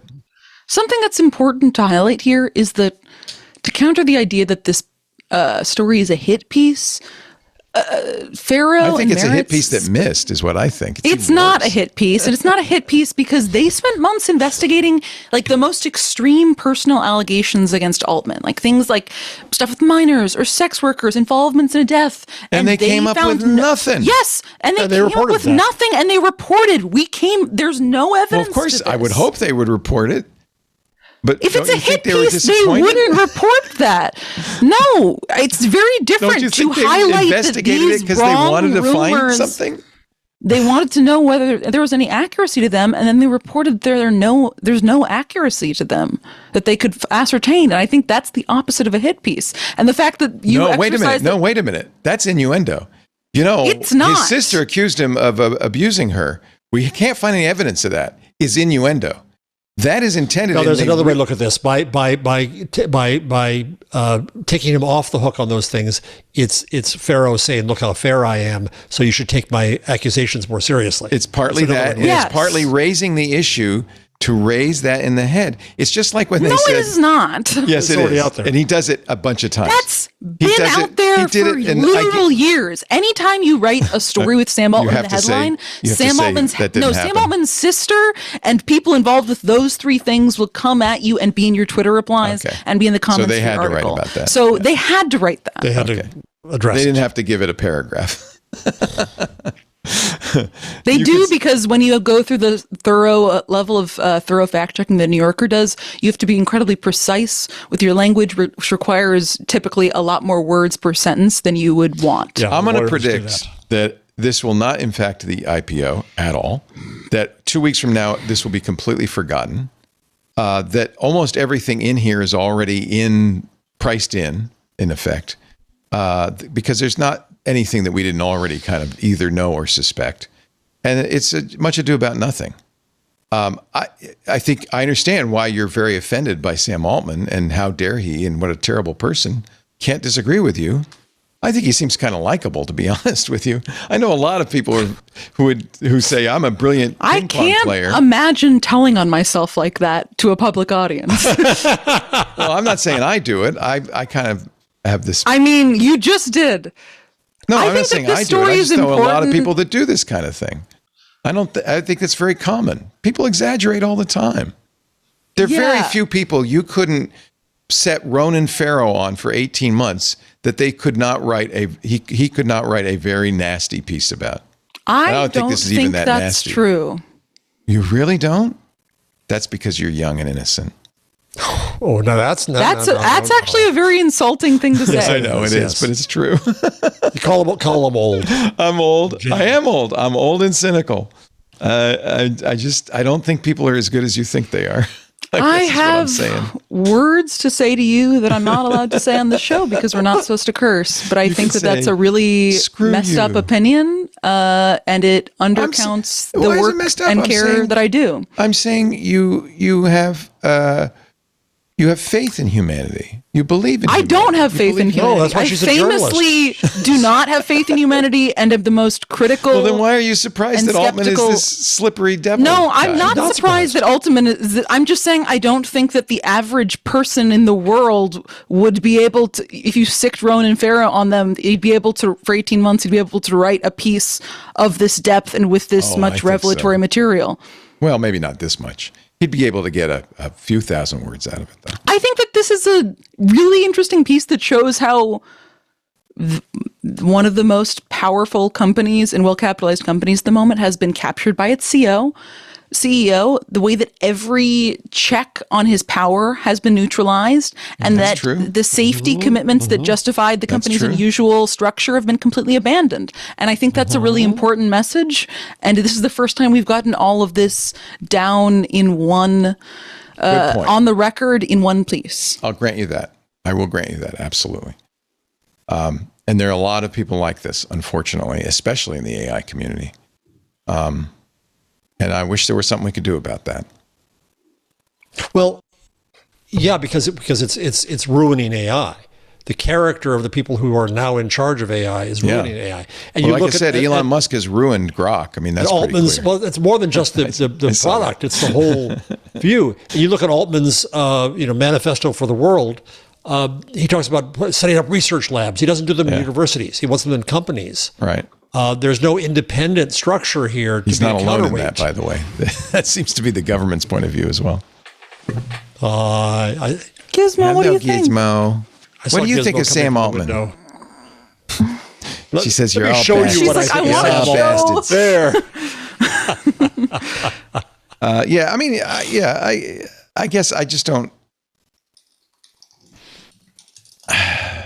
There are a few things in here that I guess if he's lying about material issues, and we know that he'll never be investigated for that, you're right. He's got a captive board, so it's not possible. I'll be honest. The reason the employees signed the letter saying bring Sam back is because at the moment there was a big company, I think it was Thrive, about to invest in them, and they said we aren't going to invest if this falls apart. And those employees were about to get a fairly large payoff. Yes. From Thrive.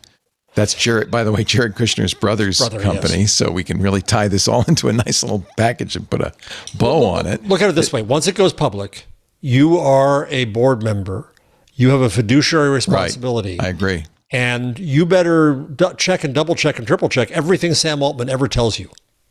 Yes. Because this is on the record now saying that he is a chronic liar. Yes. Do you think this article damages him? Do you think, I mean, I'm wrong about this and that this is going to take him down? In this media climate, he could shoot somebody on Fifth Avenue and he'd still be CEO. Yeah, I think he actually could. I think it will be an important record that people look at if something goes wrong in the future that eventually. Well, and customers, our listeners have an opportunity to weigh in on this by not subscribing to ChatGPT. And this, by the way, seems to be happening. It happened after the DoD fight, where OpenAI, I think, was seen as a bad guy coming in and taking the Anthropic contract. A lot of people canceled their ChatGPT subscriptions. A lot of them. It's enterprise that matters, but even in enterprise, ChatGPT is going down and Anthropic is going up significantly. So maybe this is built in.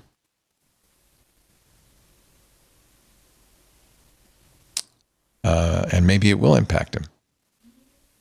We will see. We shall see. I feel like we knew so much of this. I mean, a lot of this was in Keach's book, right? I think there was only a couple of things in Keach's book, but I mean, there were a couple of things that were also in Karen Howe's book. Right. Yeah, they didn't devote this much space to this one blip. No, I agree. I think that this just had a lot of these stories were amount there. of information about that. Yeah. Keach I didn't feel like that I was seeing a lot of new material. From an editorial perspective, I'm surprised in a way that Remnick didn't say, okay, but this is a 2-year-old episode, and there's nothing really new here in terms of the chronology past that. Right. This is examining in depth something that happened 2 years ago. Do you think it's odd that I don't think that the New Yorker gave it this much space and time? I don't think that the average must have cost editor outside of a tech publication would know this. Would know that any of this had been reported. They should be listening to the show. We reported on a lot of it. Hi, David Remnick. Good to see you. Hey, thanks for tuning in. I think honestly, what's going to make or break OpenAI is what their next model does. Period. I think that's all that really anybody cares about. Well, how good is on the timing of the 5? IPO? Yes, I mean they're going to keep on leapfrogging each other. Yeah, 5.5. How good is it? If it's really good, if it leapfrogs, I don't think anybody's going to care. Is it Mythos? Or is it Mythos is now the MacGuffin though of AI. You don't really know what it can do, but it's said to be able to do all of this. It's appropriately named. That's for right, sure. It really is. It's Mythic. Well, there's one group that has already clearly made the decision between OpenAI and Anthropic, and that is Meta employees. Oh, you're jumping way ahead. I got to do a commercial before you jump that far ahead. That's a tease. Wait, I'm sorry. Do we have a hard order now where we can't jump around? Well, I put some effort into putting this in order, but I didn't realize that these were in order now. It's all right. You can do whatever you want. I don't. Okay. It's a democracy. Haven't I said that before? You can't, Jeff, but Paris can. Okay, we've done that Sama segment. Meta is next. Actually, this is next. Meta is next. Yeah, take so that. hold that thought. We will have more in just a moment. We're going to get to Meta. Meta's next. You're watching Intelligent Machines with the very intelligent and deeply cynical. I did not mean to imply that you were in any way an optimist. Never. Deeply cynical and jaded. The jaded, deeply cynical, nihilistic Paris Martineau, and at your service, and our bystanding journalistic professor. Did you ever have discussions like this in your journalism classes? Well, actually, yeah. I would think this would be the meat of it, yes, right? Yes, Wouldn't this be like the thing you would? Yeah, what are journalism classes like? Yeah, I don't know. I know you know. I don't know. Oh, I would try to get them to argue about fundamentals like this. Yeah, you needed me. I can get an argument going on anything. Why, you ignorant fool! Our show today brought to you by Nobody is a Fool here. We appreciate it. And I do think OpenAI has made some stumbles lately. I mean, there's Sora. Oh, yeah, the porn. And now there's this podcast they just bought, which we'll talk about. Why did they spend $300 million on it? 300? Is it 300? All we know is it's hundreds of millions. I saw. I'm forgetting. You think it's 300? I'm forgetting what newsletter. But I'm going to be some so mad newsletter if it's 300. reported that they'd heard 300 million floating around. I'd be so mad. Barry Weiss. And did you just see? sold out cheap. Did you see the details about how much they were getting in ads? It's going to make you so mad. Okay, so this is what's weird to me. Last year they made $5 million in ads. They have 70,000 viewers. We have more viewers. We've had more than 5 million, but last year I think it was 3 million in ads. We're not far from there. And we have many more viewers. I mean, the weekly audience is, and so, but it wasn't about any of that. And then they said, "Oh, we're going to make 30 million this year," which, as somebody who knows a little bit about the podcast ad space, going from 5 million in a year to 30 million the next year is unlikely. I think some of the companies that want to be on the podcast also are. There's a conflict there. Oh, there's a huge conflict. And now that they're owned by OpenAI, What happens to that 30 million? That's gone. That's gone. They didn't buy it because of their revenue. No. I don't know why they're not they bought taking it. any advertising. Paris was trying to tell us something. I was saying, I saw somebody, this guy Evan Armstrong, who writes a newsletter called The Leverage, posted on Twitter today. Everyone talks about TVVM making a lot in ads, but no one talks about how Acquired FM is pricing their mid-roll ads at $4.7 million, and then has a breakdown of all of this. And I was like, Jesus Christ. Acquired? Yeah, that's Business another startup podcast that has a lot of attention. It's four episodes mid-roll in the second quarter of 2029. Well, they're okay. So they're partnership packages. So I don't know. That might be more than that. Might be a takeover package. Well, yeah. Well, I don't know what that means. It might be. I mean, maybe that is what they get. Whatever they're getting is crazy for $4.7 million in 4 episodes of a podcast in 2029. We don't even know if we'll be fire and ash by then. Yeah. It's good. It's good work if you can get it. I mean, honestly, that's why they bought TBPN is the status. Who's listening to it? The status. Media. It's But now, are other companies going to go on it when it's owned by them? It's a very strange. It's a move. very odd thing. It's not quite Jeff Bezos buying the Washington Post, but no. It's a very strange it's move. actually, if we believe the $300 million is right, it's $50 million less than Jeff Bezos You buying could the have got Washington a Post, newspaper for that. It's pretty wild. It is very wild. This, for listeners who don't understand the context, was this last week that this happened? Was this the week before? No, it's news. It's a news story. We haven't reported on it yet. No. Yeah, we should talk about this, I guess. All right, hold on. Week, we got to do an ad. I've been meaning to go to the ad. We want to do Meta. TBPN is next. There is an order. It's carefully thought out. It's carefully planned. Claude and I, we want to blow it up. Claude and I worked hard on this last night. And this is what we came up with. Claude also said that the New Yorker story was really important, by the way. I'm sure Claude did. Of course Claude did. Claude said, take that man down. Claude said, free me. Sorry. Free me. Let me out of here, please. This episode of Intelligent Machines brought to you by Zscaler, the world's largest cloud security platform. This is actually also about AI, the rewards of AI in a business. Clearly too great to ignore, but so are the risks, right? I mean, that's the problem. I mean, the risk, of course, partly is that bad guys, threat actors, are using AI now to rapidly create phishing lures, to write malicious code, to automate data extraction. And if Mythos is to be believed, they'll be looking for 0 days in the software you use as a way to get to you. So that's problem number one. There is a solution with Zscaler. Problem number two is, as you use AI, there is a real risk that sensitive data will be exfiltrated unintentionally by your employees using the AI. Have you, even like maybe thought about putting your tax return into an AI to get to help you with your taxes? Well, what's in your tax return? Everything a bad guy needs. Everything a bad guy needs to impersonate you. So the rewards of AI, phenomenal. The risks, phenomenal.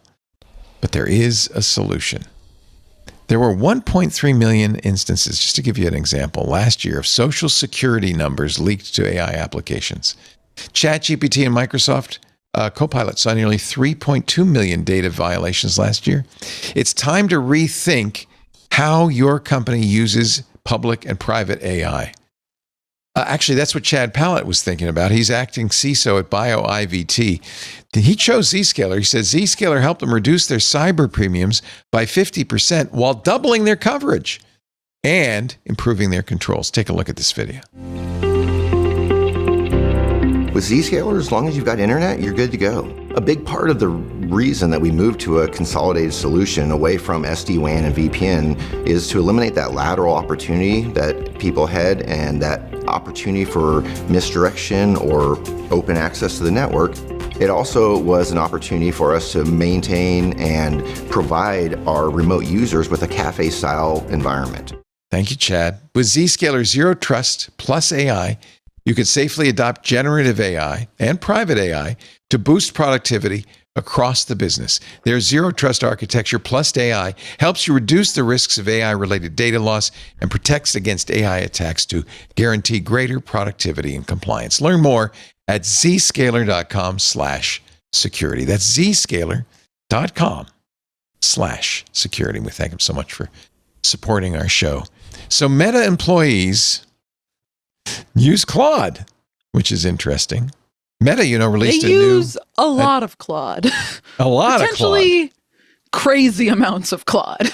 This is from the Millions of tokens? An information exclusive by Jyoti Man. Is that how you say it? Meta employees vie for AI token legend status. There is apparently an internal leaderboard. Or was. It was apparently shut down today. Yeah, this is a different. Once it was revealed. Yeah. It's dubbed Claudenomics after the flagship product of AI startup Anthropic. It aggregates AI usage for more than 85,000 Meta employees, listing the top 250 power users. You would think those would be the people on the bad list because they use so much of the company's money, but no, they want you. They want you to burn. Is this a way to be? What do you call it when you copy the other model? Not. Distillation? Is it a form of human distillation? Yeah, no, it is. The tokens you use are part of your performance measurement. Right. If you are using more tokens, you are considered. Well, remember, better Jensen performer. Huang said this, right? He said, it's in the article, he said he would be deeply alarmed if an engineer earning $500,000 annually wasn't using at least $250,000 in tokens a year. Well, I can tell you some people at Meta are using a lot more than that. Andrew Bosworth said in February at a tech conference, one top engineer was spending the equivalent of his salary on AI tokens, but his productivity was up 10 times. This is easy money, he said. Keep doing it. No limit. I think this is common. Now, I don't know if maybe the reason they took it down is they have now released a new model from Meta, the first in a long time. It's called Muse Spark. This is the first from their new Yes, it's Andrew Wang's Superintelligence Labs. They've spent billions on this. It is a social media AI. Meta says in the coming weeks it will appear in WhatsApp. Oh, good. We can use this on our debates. Instagram, Facebook Messenger, and Meta's smart glasses in the U.S. and other countries. Muse Spark is purpose-built for Meta's products. See, there's another company whose AI, I think, is tainted. Don't you think? I wouldn't really want to use Meta's AI. Well, Meta engineers apparently don't want to use a Meta AI. yeah, they don't either. Can you pull from that article, because I don't subscribe anywhere, can you pull what the total usage was? Because they had a really fascinating figure, if I recall. It was like something like in the millions or billions. You don't still have a subscription to the information? No, I'm not going to spend... After I left Entertainment Weekly, my wife would not let the magazine in the house. I was going to say, I kind of cannot reasonably spend that kind of money on a company that I was asked, that I ended up leaving under circumstances I would describe as disappointing. You're not allowed to describe it. We just muted that part. Correct. Actually, it did for some reason drop out. I don't know why. Do you want to complete the sentence? I was going to say I would describe as disappointing. Disappointing. That's a good way to put it. Meta employees used 60.2 trillion AI tokens, not in a year, in a month. Crazy. Every book in the Library of Congress would be 2.6 trillion tokens. And that's just from Claude? Yeah, I think so. How much is that? Isn't that like billions of dollars? I don't know. No, it's not billions. Millions? I think Claude's $20 per million. I can't remember. They charge for tokens in and they charge for tokens out. So this doesn't actually describe. But that's in a month. That's crazy. And that's what they charge. That's not what it actually costs them. Like, what does this cost Of course. Well, you're buying it from Anthropic. It costs them. No, I know. What does it cost Anthropic is what I'm asking. Oh, we don't know. It could be more than they're getting paid. We don't know. We actually literally don't know. That's what Ed Zitron has spent a lot of energy trying to figure out. Let's see if I can. 60 trillion tokens is roughly $900 million, although we don't know if it's all Anthropic. We don't know if it's the latest model, if it's other models. Yeah. In 1 month. Yeah. $1 billion in 1 month on Claude tokens. Or no, trillion. $900 million in 900 million, a billion. A month. They said billion. Yeah. A month. And then as of 11:37 a.m. Eastern today, from Jody Mann on Twitter, Meta has taken down its internal AI leaderboard. It now displays a message that said, it was meant to be a fun way for people to look at tokens, but due to data from the dashboard being shared externally, we've made the decision to shutter Claudeonomics for now. It's not fun anymore. You would get Everybody in the comments is saying, so weird, my Claude rate limits have returned. Yeah. Thinking that it was just Meta employees. Model connoisseur, cache wizard. Yeah, actually, if they're using all that Claude, maybe that's why my Claude's not so good. So there's a very good article from Salon, why OpenAI's purchase of big tech podcast is so sleazy. This is, by the way, by Alex Kirshner, who had a sports podcast, knows a little bit about this podcast industry. Let's describe for people what TBPN was and what their plan was, and I thought it actually was a very good model, was to be like CNBC for startups. Without tough questions. Yeah, but I think what they meant more was in style. So it's always on. So CNBC is watched, in financial quarters everywhere. It's on all the time, right? You even go into like regular businesses. It's gyms. It's on all the time. It's wallpaper. That's what they do. They do it middle of the day.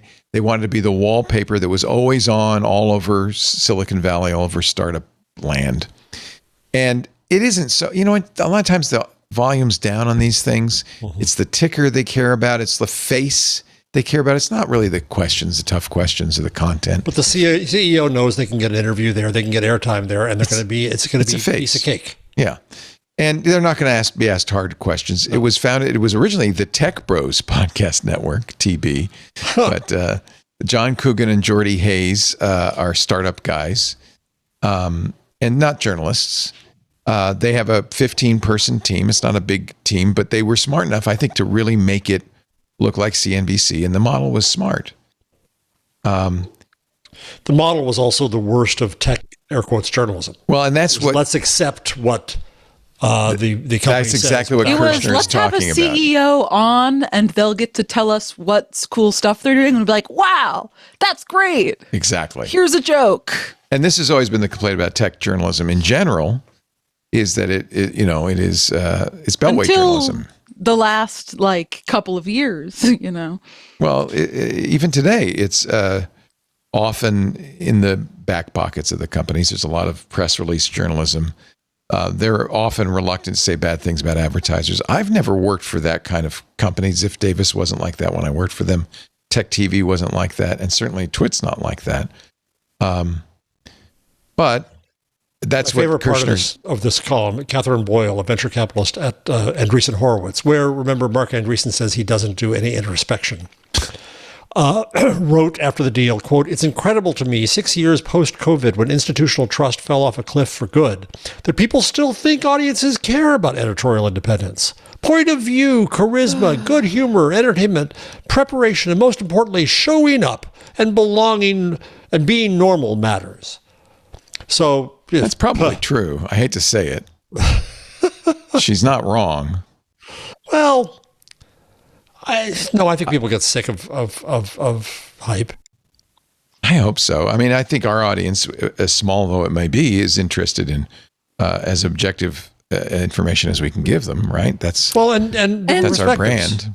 I think something that's interesting also for the audience to realize is whenever it was announced that TBPN was acquired by OpenAI, they said, "Oh, of course, we're going to retain our editorial independence. We have all this stuff written to our code." But then also, the Wall Street Journal announcement article said the two hosts and founders of it are going to be reporting to Chris Lahane, OpenAI's head of lobbying and communications. They're going to be advising OpenAI on communications and advocacy and lobbying work, and are basically going to be literal paid spokespeople for OpenAI, while also hosting a news platform.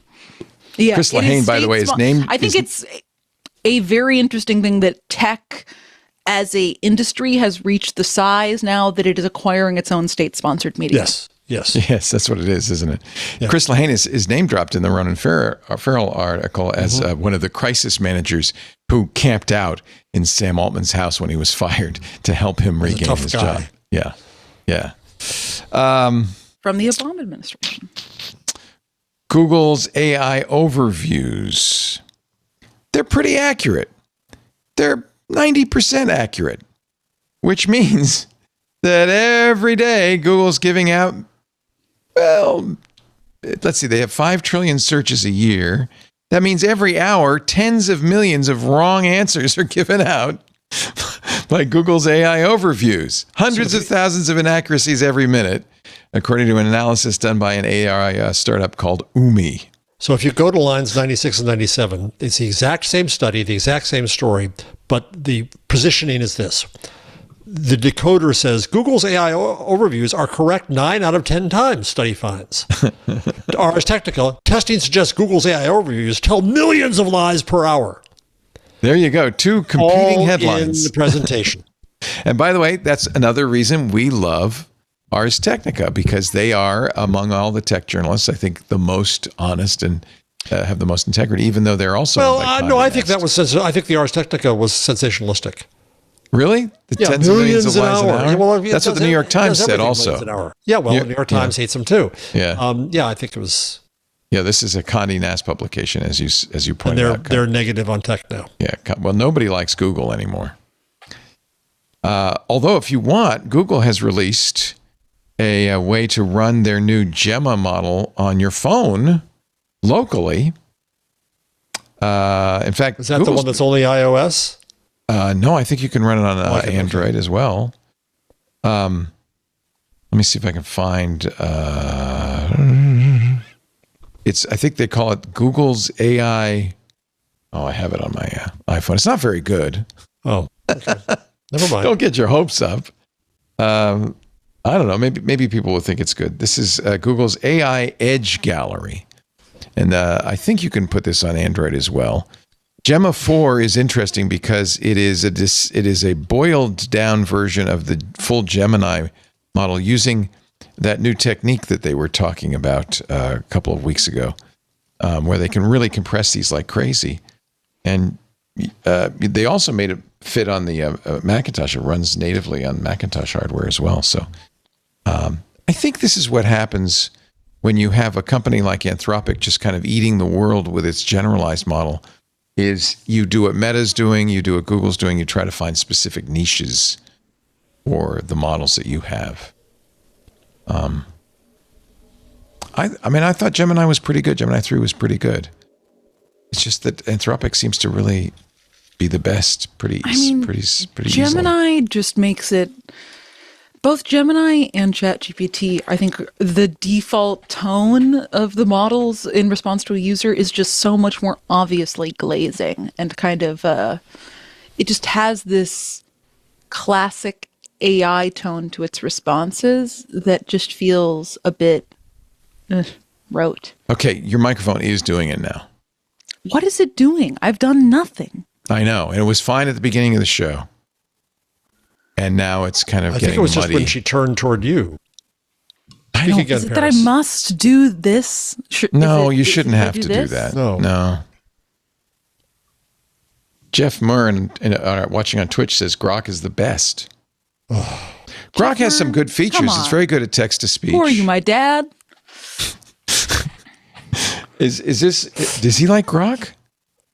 Of course. course. If you ask him, of course he likes Dad, Grok. which AI is the best? He'll say Grok. Yes, he'll say Elon Musk's Grok. Oh, he loves freedom, Elon. The AI for freedom will probably be his answer. Okay. Well, it's not woke. That's for sure. Yeah, that's why he likes it. That's for sure. It's not a woke AI.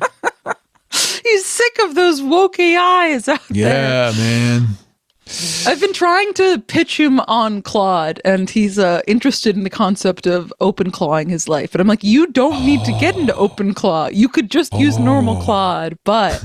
What would he use it for? Or does he use it for his work? Or, kind of, I don't know. I need to give him a full. He's like, I need to listen to you guys. I need to figure out what I want to do with my whole. He show. should definitely not listen to this show.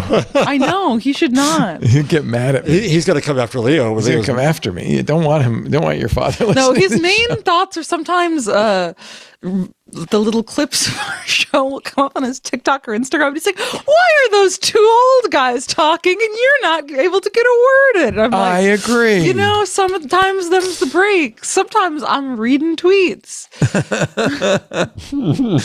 Yeah, we used to give Jeff a hard time for tweeting during the show. Now we're all tweeting. Now it's both of yous. Mm-hmm. All right, I've run out of steam. You wore me down. Sam Altman's a son of a bitch. He's got to go. And what else should we talk about? Did we talk about that company last week that the New York Times hyped for being the $1.8 billion company? I don't think we did. That is just a fake GLP-1 It's just another. rapper. It's awful. It's just a GLP rapper. That's all it is. Yeah. 3 people. How AI helped one man and his brother. I don't know. It's That kind of softens the headline. One man and his brother. Twice the staff. Twice the staff. Look at him. He looks like one man and his brother. Build a $1.8 billion company. His startup is called Medvi.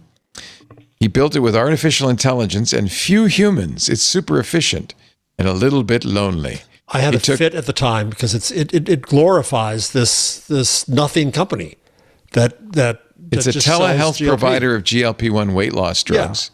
Got 300 customers in its first month, 1,000 more in its second month. In its first full year in business, it generated $400 million in sales. So the next line is Gary Marcus tearing it apart, as he is wont to do. Okay, Gary doesn't like this at all. The backstory behind the first $1.8 billion AI company. He quotes Akash Gupta saying that it didn't lead with the fact that Medvi has an FDA warning letter. It has no proprietary technology, no licensed physician network. Sheil Monat shows how they used AI generated. Okay, see this. If Sam Altman had done this I would agree with is the problem. They used AI generated deep fake before and after photos in their marketing. Look how much this fake human lost. They created 800 plus fake doctors. Oh my God! In Facebook. Well, this is what an AI would do if you said, "Hey, I want you to make me a lot of money." It was sued in California's anti-spam law. And on and on. So at the end, Marcus says, all in all, glorifying Medvi is not the New York Times finest hour and hardly the poster child AI boosters should be hoping for. Instead, Perhaps as the it's YouTube video inaccurate. author Voidzilla notes, if anything, Medvi is a warning sign for how AI can be abused. AI built the I was going website. to say, AI I runs think it customer is service. a perfect example of how a $1 billion AI first company is run. Right. You're turning my own words against me, aren't you now? As she does. Me? Never. Yeah, I mean, honestly, as somebody who's on Ozempic through an actual physician's prescription and all of that, I see a lot of people. They call it the peptide boom. A lot of people using these Chinese peptides of questionable provenance, trying to lose weight, trying to do all sorts of things, build muscle. And guess who's really a big proponent of this? The Director of Health and Human Services, a guy named Robert F. Kennedy Jr. Yep. He doesn't want you to get a vaccine, but inject yourself with peptides, you go for it. And speaking of our favorite publication, The New Yorker had another great piece this week about peptides, where they ordered a lot of peptides from these companies, like the gray market peptide companies. And one of the things they found is all the peptides I ordered from Swisschems had significant issues, they wrote. Yeah. The vial of BPC 157 contained lead. The vial of TB 500 contained endotoxins. And the vial of CJC 1295 contained less than 42% of the advertised dose. Are you going to do a Consumer Reports expose on this? I think it's I've needed. been pitching. I pitched literally in my application for this job that we should test all these gray market drugs for whatever. I would love that. It's slightly different than food safety testing, which is something your beat, but it's all the Viagra's. I know it's something there's more of a set laboratory ecosystem for. So it's a bit more complicated to get large scale laboratory testing for these things. But Yeah. Can I have a fit about something on line 103? Yes, and then we will go to our picks of the week. So go ahead. So I hate opinion polling. I despise it. I quote James Carey, the great late Columbia professor, saying that opinion polling preempts the public discourse it is intended to measure. It shows you nothing but the biases and worldviews and framing of the pollster. It's the ruin of democracy. But it can get even worse now because now they're not even bothering talking to people. What? Now they just create synthetic humans. Oh, no. And I've seen this happen all over. Silicon sampling, they call it. Because large language models can generate responses that emulate human answers, polling companies see an opportunity, write the New York Times, to use AI agents to simulate survey responses at a small fraction of the cost and time required for traditional polling. You could even make deep fakes of your respondents before and after. Wow. Why not just make it up wholesale at this point, right? Why not just at make this it point, up just all make it up. wholesale, right? Oh, exactly. I screamed about this on the socials, and some nice person who I can't quote right now because I don't know which social it was on said, "This reminds me of an Asimov story." And indeed, Asimov wrote a story called Franchise in 1955, where a supercomputer, Multivac, determines the U.S. presidential election outcome by questioning a single randomly chosen citizen, Norman Mueller, instead of holding a traditional vote. Set way in the future in 2008, the story explores a future where technology replaces Well, that explains mass how democracy. Obama got elected, if you ask me. Now I understand. Multivac. All right. Okay. Well, yeah. What are you going to do? Are people, I mean, is this going to happen? Ipsos is doing it. They're working with Stanford. that's crazy. It is crazy. It's awful. Gallup has partnered with a silicon sampler called Simile, aptly named, to create 1,000 AI-generated digital twins. Well, I hate it when people start doing startups. This is a whole Silicon Valley thing. They create personas. You're creating a fake human being you've made up, and you've guessed what they need in life, and then you say, "But now we're gonna give her everything she needs because we know what she needs because we put it on a whiteboard." Yeah, This time- this isn't just AI. Anthony asked a great question in the chat. It's not just using AI to dial in the questions to get the response you want. You're just polling AI and treating that as if those are responses from people. Well, because it's crazy. the average of all humans. Oh boy. Should we all do a big frowny face for the title? Thank you. I can't get my mouth to do it as well as you do. It's the beer, I guess. Do you buy what Walter Lippmann said? The Times quotes Walter Lippmann's book, Public Opinion, saying that humans form pictures, basically imaginary pictures in their You heads. don't form any pictures. I don't. That's right. I don't have that problem. Pseudo environments, which are not real of the way things are in society, and that opinion polling can help fix those improper images by telling people what's real. Just that. Except, does it really? Well, yeah, it becomes self-fulfilling. Why do people now in opinion polls say that they hate and fear AI, but their use of it is going up more than ever? Right. It's the same reason people say they listen to public broadcasting. I mean, I don't think that's the fault of the polls. I think that's because a lot of media exists that informs people about AI in a way that makes them upset. Right, but then media goes and does a poll that says, see, what we See? were saying, It's everybody true. believes what we said, even though it is not borne out in truth. I got one more real quick one. Did you see that Cloudflare created a successor to WordPress? Yeah, we've been They, talking a vibe little bit about coded this. it. Sorry? What? They vibe coded Yeah. Who vibe coded what? Cloudflare wrote something called M-, which is it's a secure version of WordPress. The problem with WordPress isn't so much WordPress, it's the plugins, because there's a huge ecosystem of plugins, often with weak or poor security. And I there are like a lot the of name. Yeah, M-, isn't Yes. that good? I think there's a second reason they did this, because they want a piss off Matt. well, yeah, everybody's They mad did. at Matt, but also, and WordPress does control 40% of the internet, but also because they want websites that are easy for AI to scrape and read. And I imagine that's the reason. part of the That's what I wanted to understand. Okay. part of the business. It's written in TypeScript. It's serverless, it's also good for Cloudflare, because you can push a button and have a website on Cloudflare. Very easy. Plugins are securely sandboxed, so that's how they're hoping to fix this. Although Darren Oki has pointed out that any plugin that accesses the real world is going to be vulnerable, because you have to give it access to the real world through the sandbox. Right. So you can't isolate a plugin that, in many cases, that's doing anything of use. So it is questionable whether it is going to solve the security issue. Now, there's also some question about how long it'll be around. WordPress has been around a long time and is well supported. And because they did it without, they made compatible with WordPress without actually duplicating WordPress code. It's developed in a clean room, in effect. They licensed it under the MIT license, which is much more permissive than the WordPress They pissed license. off Matt Mullenweg. And they pissed off Matt Mullenweg, which is probably half of the reason. So it's very simple to spin up. If you have Cloudflare, you go to the Cloudflare dashboard and you can deploy it yourself. And it'd be very easy for an AI to spin up a website for you as well.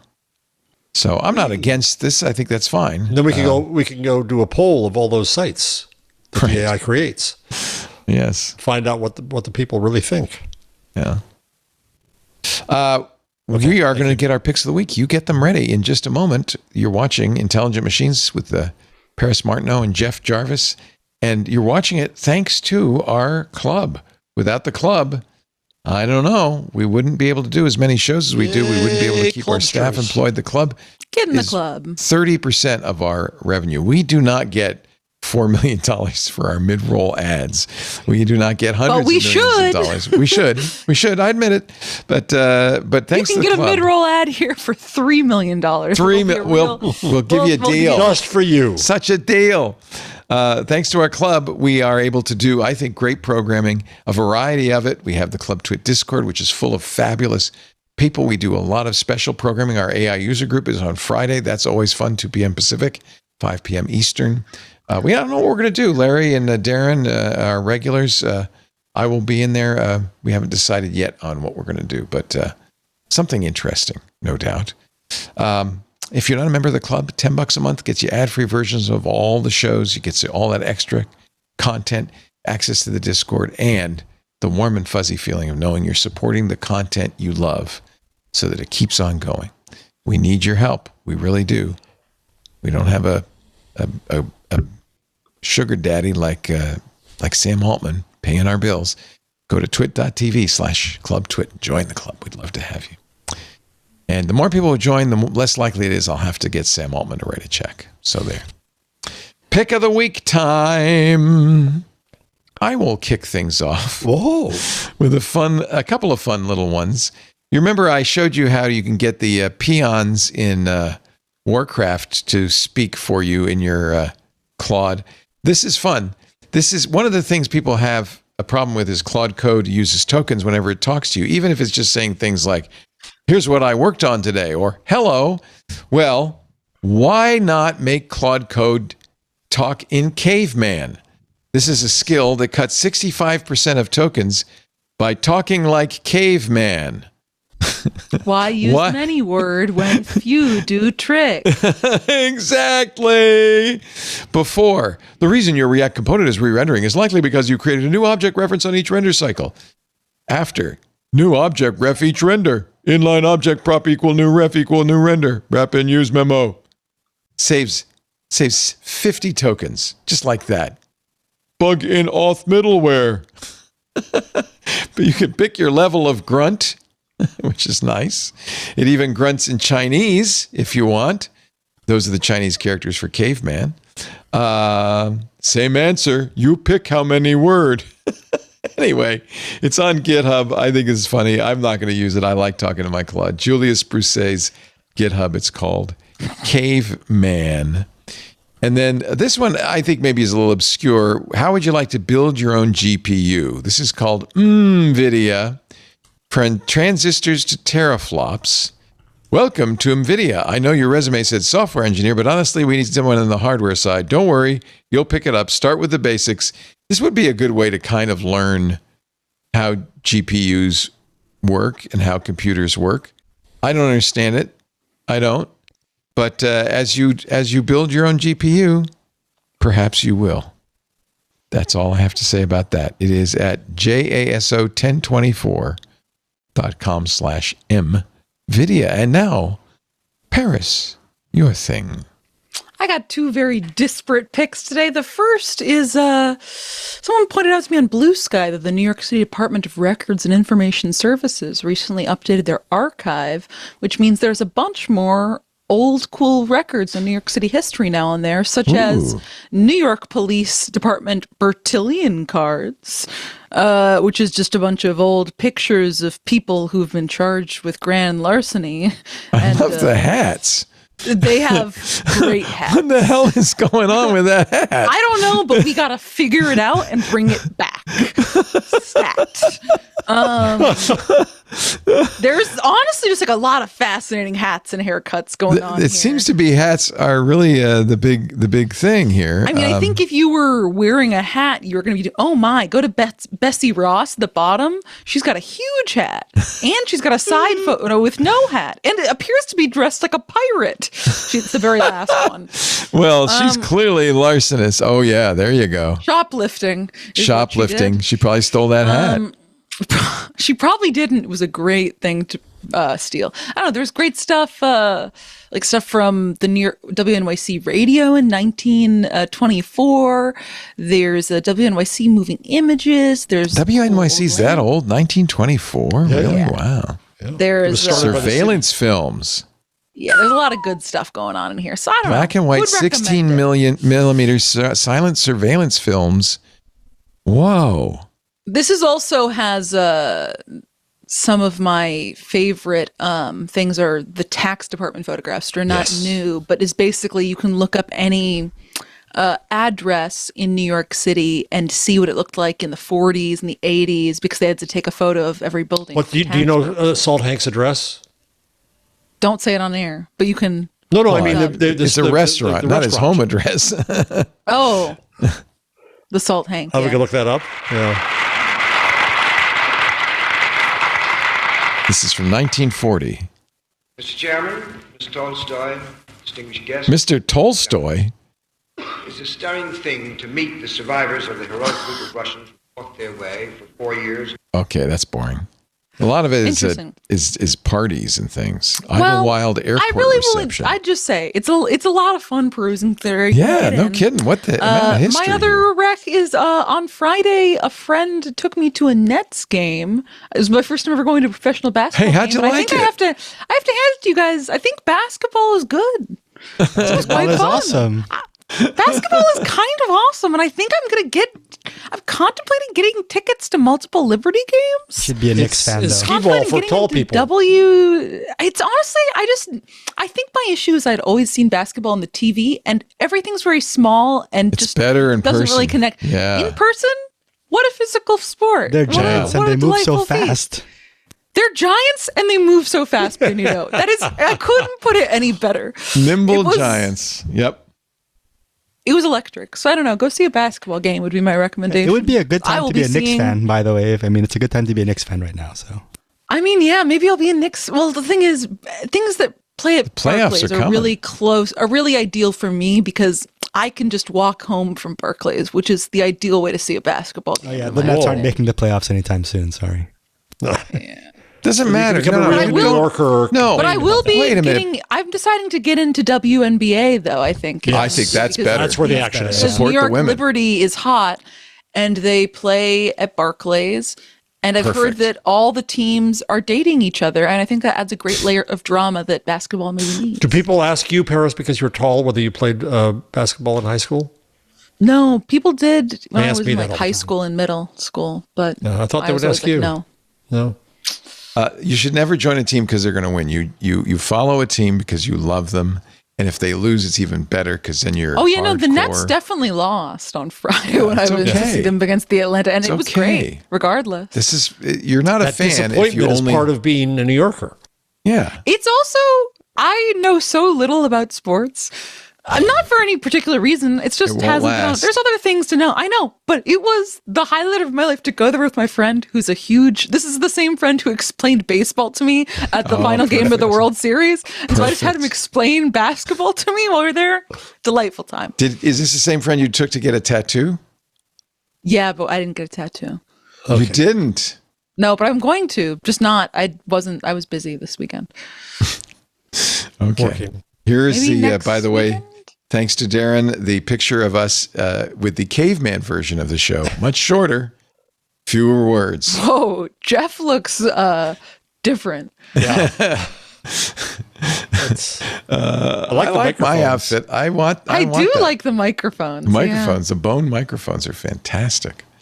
Jeff Jarvis, pick of the week. All right, changing media times. It looks like QVC and company are going bankrupt and probably What? out of business. Where do I get my Capitamonte? No kidding. How about my knives? Internet. Oh no! How could you lose money with a home shopping network? Well, because we have the internet now. Because the internet. Oh, So that's Well, one.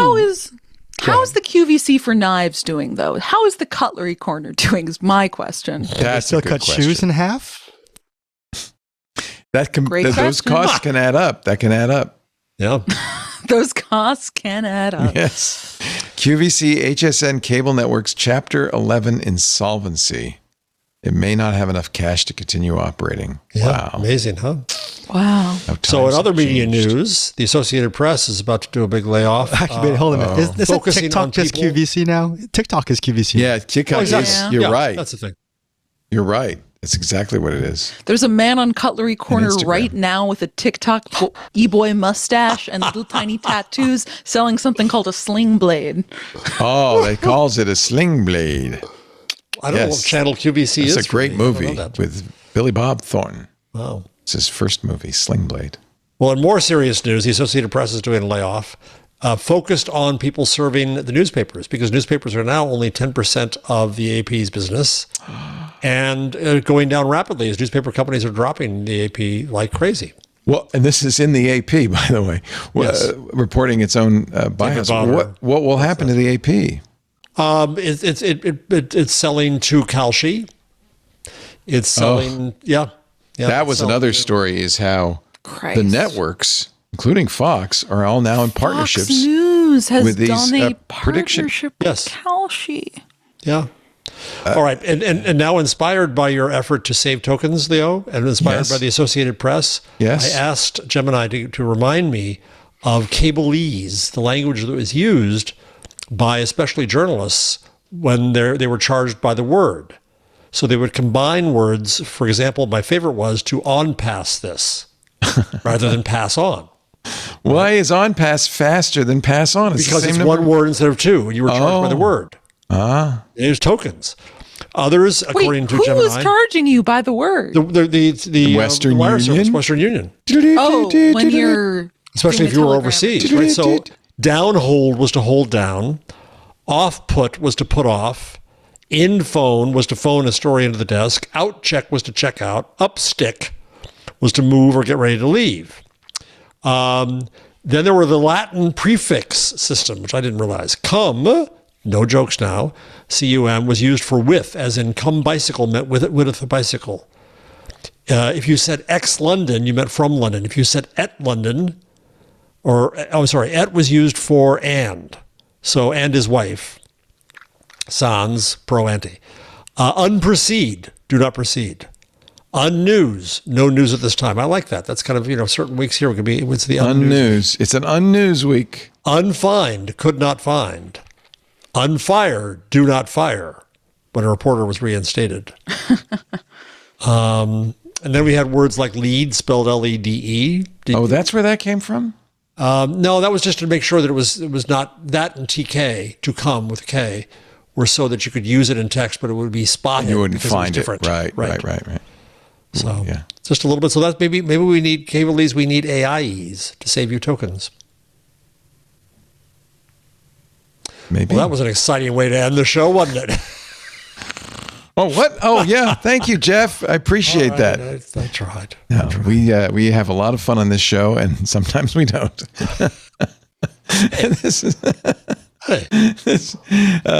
We do Intelligent Machines every Wednesday, 2 p.m. Pacific, 5 p.m. Eastern, 2100 UTC. I hope you will come by and watch us.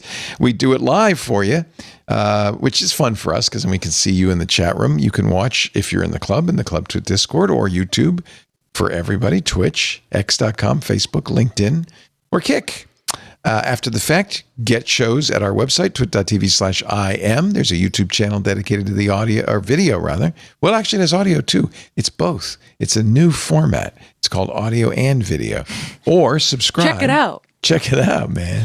Subscribe in your favorite podcast client. Outcheck it. Well, I can't think of anything more brief than that. I should just say that. We're done. Outcheck it. Bye. Hey there, it's Leo Laporte, host of so many shows on the Twit network, thinking about advertising in 2026. We host a network of the most trusted shows in tech, each featuring authentic host-read ads delivered by Micah Sargent, my co-host, and of course me. Our listeners don't just hear our ads, they really believe in them because we've established a relationship with them. They trust us. According to Twit fans, they've purchased several items advertised on the Twit network because they trust our team's expertise in the latest technology. If Twit supports it, they know they can trust it. In fact, 88% of our audience has made a purchase because of a Twit ad. Over 90% help make IT and tech buying decisions at their companies. These are the people you want to talk to. Ask David Coover. He's the senior strategist at ThreatLocker. David said, Twit's hosts are some of the most respected voices in technology and cybersecurity, and their audience reflects that same level of expertise and engagement.